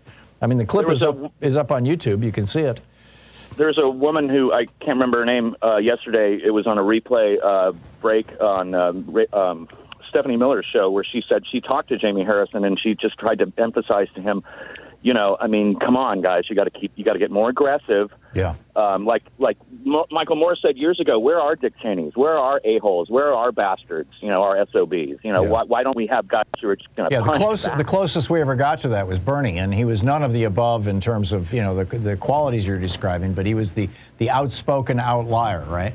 And now, much of the party has fallen in line with Bernie and has had an epiphany, and Joe Biden included.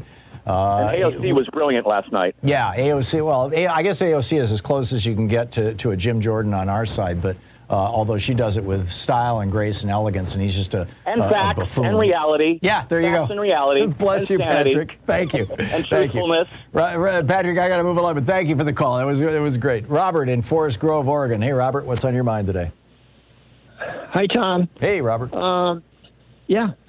Do you remember Ronald Reagan made a statement in August of '86? He said, "The 9 most terrifying words in the English language are, 'I'm from the government and I'm here to help.'" I remember that? And then he said, "Government is the problem, not the solution." All right. And he repeated that over and over for years, and that became his mantra. It became a truism in the minds of many people, and that's what conservatives, libertarians, Republicans, they beat us over the head with that. Oh, and there was a third part to it, too. Reagan also said that there are no good people in government, because if you were a good person in government, you would leave government for private industry because you can get paid more. Exactly. In other words, Well, in the Reagan's Democrats mind, good never people are people who make a lot of money or work for The money. Democrats never came up with a counter to Reagan's words. They never had a simple way to explain the role of our government. Yeah, good point. And that's what I want to give you today. There's a simple way to explain the role of our democratic government and what Democrats are for. Okay, I'm listening. It's the preamble to the Constitution. That doesn't fit on a bumper sticker, Robert. Pardon? That doesn't fit on a bumper sticker. Well, the general welfare does, though, which is in the preamble. Yeah. How about looking out for the general welfare of America? ? How's that? Well, if you go through the 7 elements, that's what we believe in. We believe we the people, which is democracy, elections, unity, which means compromise, justice, which means rule of law,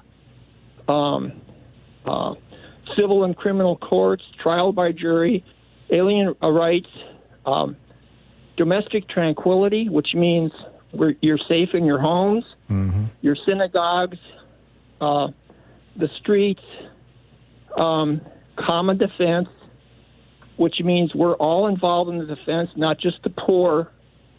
And then the big one is promote the general welfare. Yeah.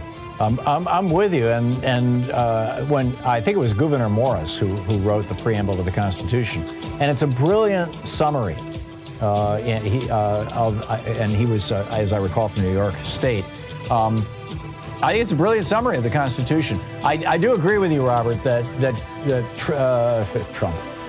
Reagan got those memes out there, and they still are primarily animating the right. We've got to come up with an alternative. You're Thank listening you. to Thom Hartmann. Visit ThomHartmann.com for audio and video archives. We'll be back with more of your calls on Anything Goes Friday right after this.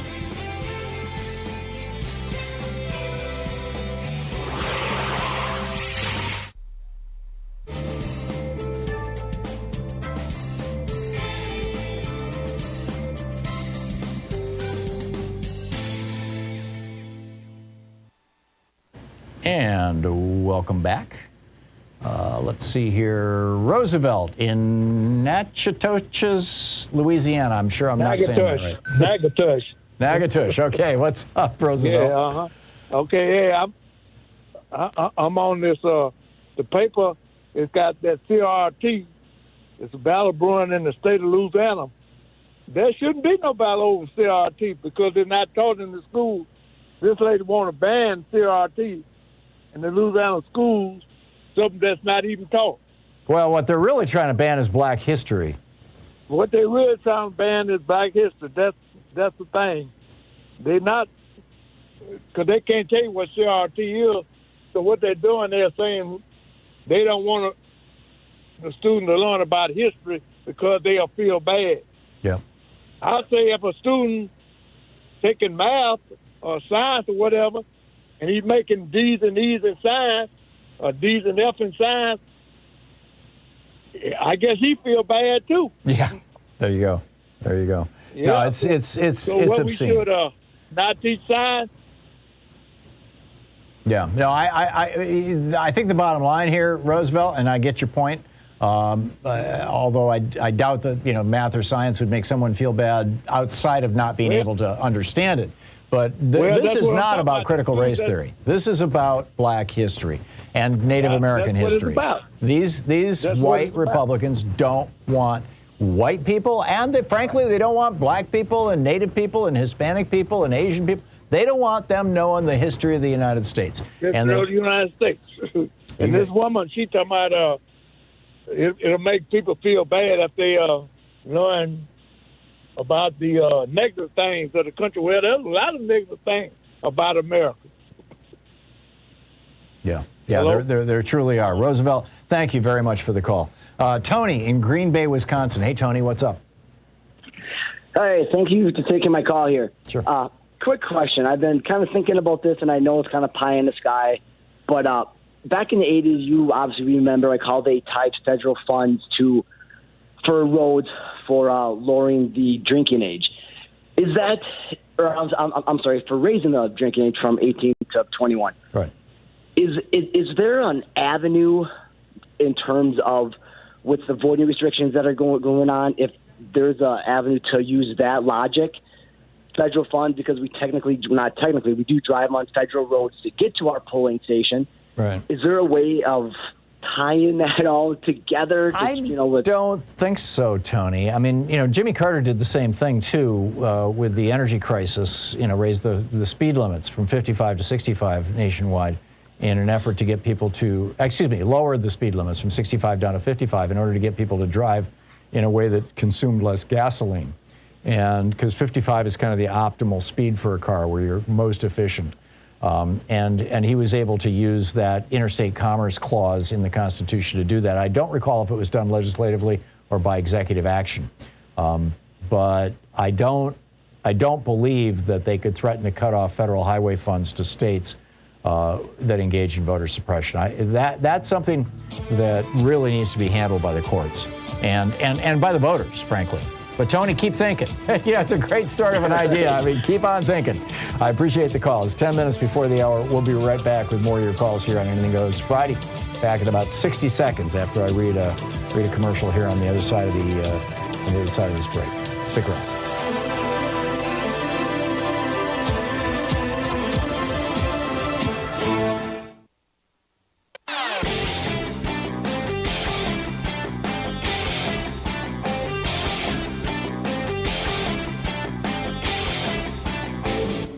Missed my opening rant today? It's usually published over at HartmannReport.com, where you can read it and share it with your friends for free. Check it out, HartmannReport.com. So there's this group in Stockholm, Sweden. It's called the International Institute for Democracy and Electoral Assistance. They are, world famous. Every year periodically, they release a report called The Global State of Democracy. And they just released their 2021 version of this. And in this, they point out that the world is becoming more authoritarian, I'm quoting from their report, as non-democratic regimes become even more brazen in their repression, and many democratic governments suffer from backsliding by adopting their tactics of restricting free speech and weakening the rule of law. Now, who is backsliding? They go on to say the United States is backsliding. The bastion of global democracy, the United States, fell victim to authoritarian tendencies itself and was knocked down a significant number of steps on the democratic scale. We are a backsliding nation. There's a whole video about this over at thomhartmann.com. Check it out.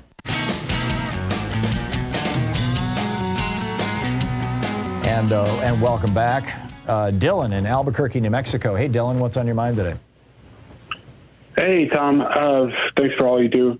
Hey, I got a question about what's been going on with the homelessness and the crime rates. I recently moved into my neighborhood, and there's literally one house that they are nonstop drug dealing and attracting a bunch of homeless population. You literally see them through their window. It's like a drive-up window. They just go walk to their window, get the drugs, and leave. And we've called the cops multiple times. And the worst part about it is I see young Native girls being trafficked from their backyard, which is disgusting, horrible, and I don't know where to go about this. They've broken into their house, the cops, multiple times, and it's an ongoing thing. It'll be a couple months. The guy gets out of prison, he comes back in, and it continues. I don't know what to do about this, and it's horrible, the fact with the Native Americans, because they don't have as much rights as we do, and it's disgusting, and I want to get your opinion on it. Well, calling the police is obviously something obvious, and you said you've already tried that. You can also call, if you believe that the girls who are being trafficked are minors, you can call Child and Family Services and report a sexually exploited minor. That will probably produce a response of some consequence. You might also want to reach out to in Albuquerque, to your city prosecutor's office. You might want to reach out to your city council. And you might want to reach out to your state attorney general. Those are the places that I would start. I'm sorry I don't have a perfect answer for you, Dylan, but that's where I'd begin. Marie in Atlanta, Georgia. Hey, Marie, what's on your mind today? Thanks for taking my call, Tom. From the great state of voter suppression of Georgia. Yeah. I did want to give people a heads up on this. One of the things that is likely to happen in states where you have a voter ID requirement is that there are going to be attempts to either take your voter ID away or to somehow make it unavailable to you. And here's one way that will happen, I suspect. For example, I live in a county where the sheriff, a constitutional officer, very difficult to remove or fire, is an elected Republican. I noticed recently that several speed limit signs were going up around the county. And it's not that, there aren't good reasons to put up speed limit signs, but I mean, some of them were really odd. On a very, very steep hill, there was a sign that was put up that said 30 miles an hour, and you'd have to ride your brake pedal the whole way down that hill. So they're setting up speed traps. And you think they're doing that so that they can pull your driver's license so you can't vote? Ding, ding, ding. Aren't you the smart one? Yeah. So I'm suggesting that everybody, starting now, because there is no time like the present, look at the list of eligible forms of voter ID and have 2 of them ready. Yeah. Have it now so you know exactly, and take both of them with you to the polls in the event there's any challenge to your license, or should something happen and you end up having your license taken from you, however temporarily, pending resolution of an alleged DUI or an alleged moving violation or something like that, you've already got in possession the means to vote. Because the most common form is a driver's license. Oh, it's amazing. When Louise and I moved to Washington, D.C., I still had a Georgia driver's license. But I registered it, online in Washington, D.C. I went down to vote, my first vote, and they were like, your Georgia's driver's license doesn't prove your citizenship. You need to come back with, no, the first time they were like, it doesn't prove, residence, even though you're registered. So you have to bring back residence. So I went home, got the bill, a utility bill, came back, and then they were like, okay, this is good, but now your Georgia driver's license doesn't prove that you're a citizen. So we have to see that. So I had to go home and get my birth certificate and bring it back. This is just to vote, right? It's just crazy. Exactly. And that's because, the District of Columbia those laws were set up by Republicans because Congress establishes the laws for D.C. Marie, spot on. Thank you very much for the heads up and for the call. Carry everything with you. Bring your driver's license, bring your Social Security card, bring your passport if you've got it, bring your birth certificate. They're going to make it as hard as possible to vote in this election this November in states all across the United States. And do not be intimidated when you see the Proud Boys operating as election monitors. Oh my God, I forgot my thank yous. We'll do it next week. Thanks a lot. Have a great weekend. We'll see you on Monday. You've been listening to Thom Hartmann. For audio and video archives, visit thomhartmann.com.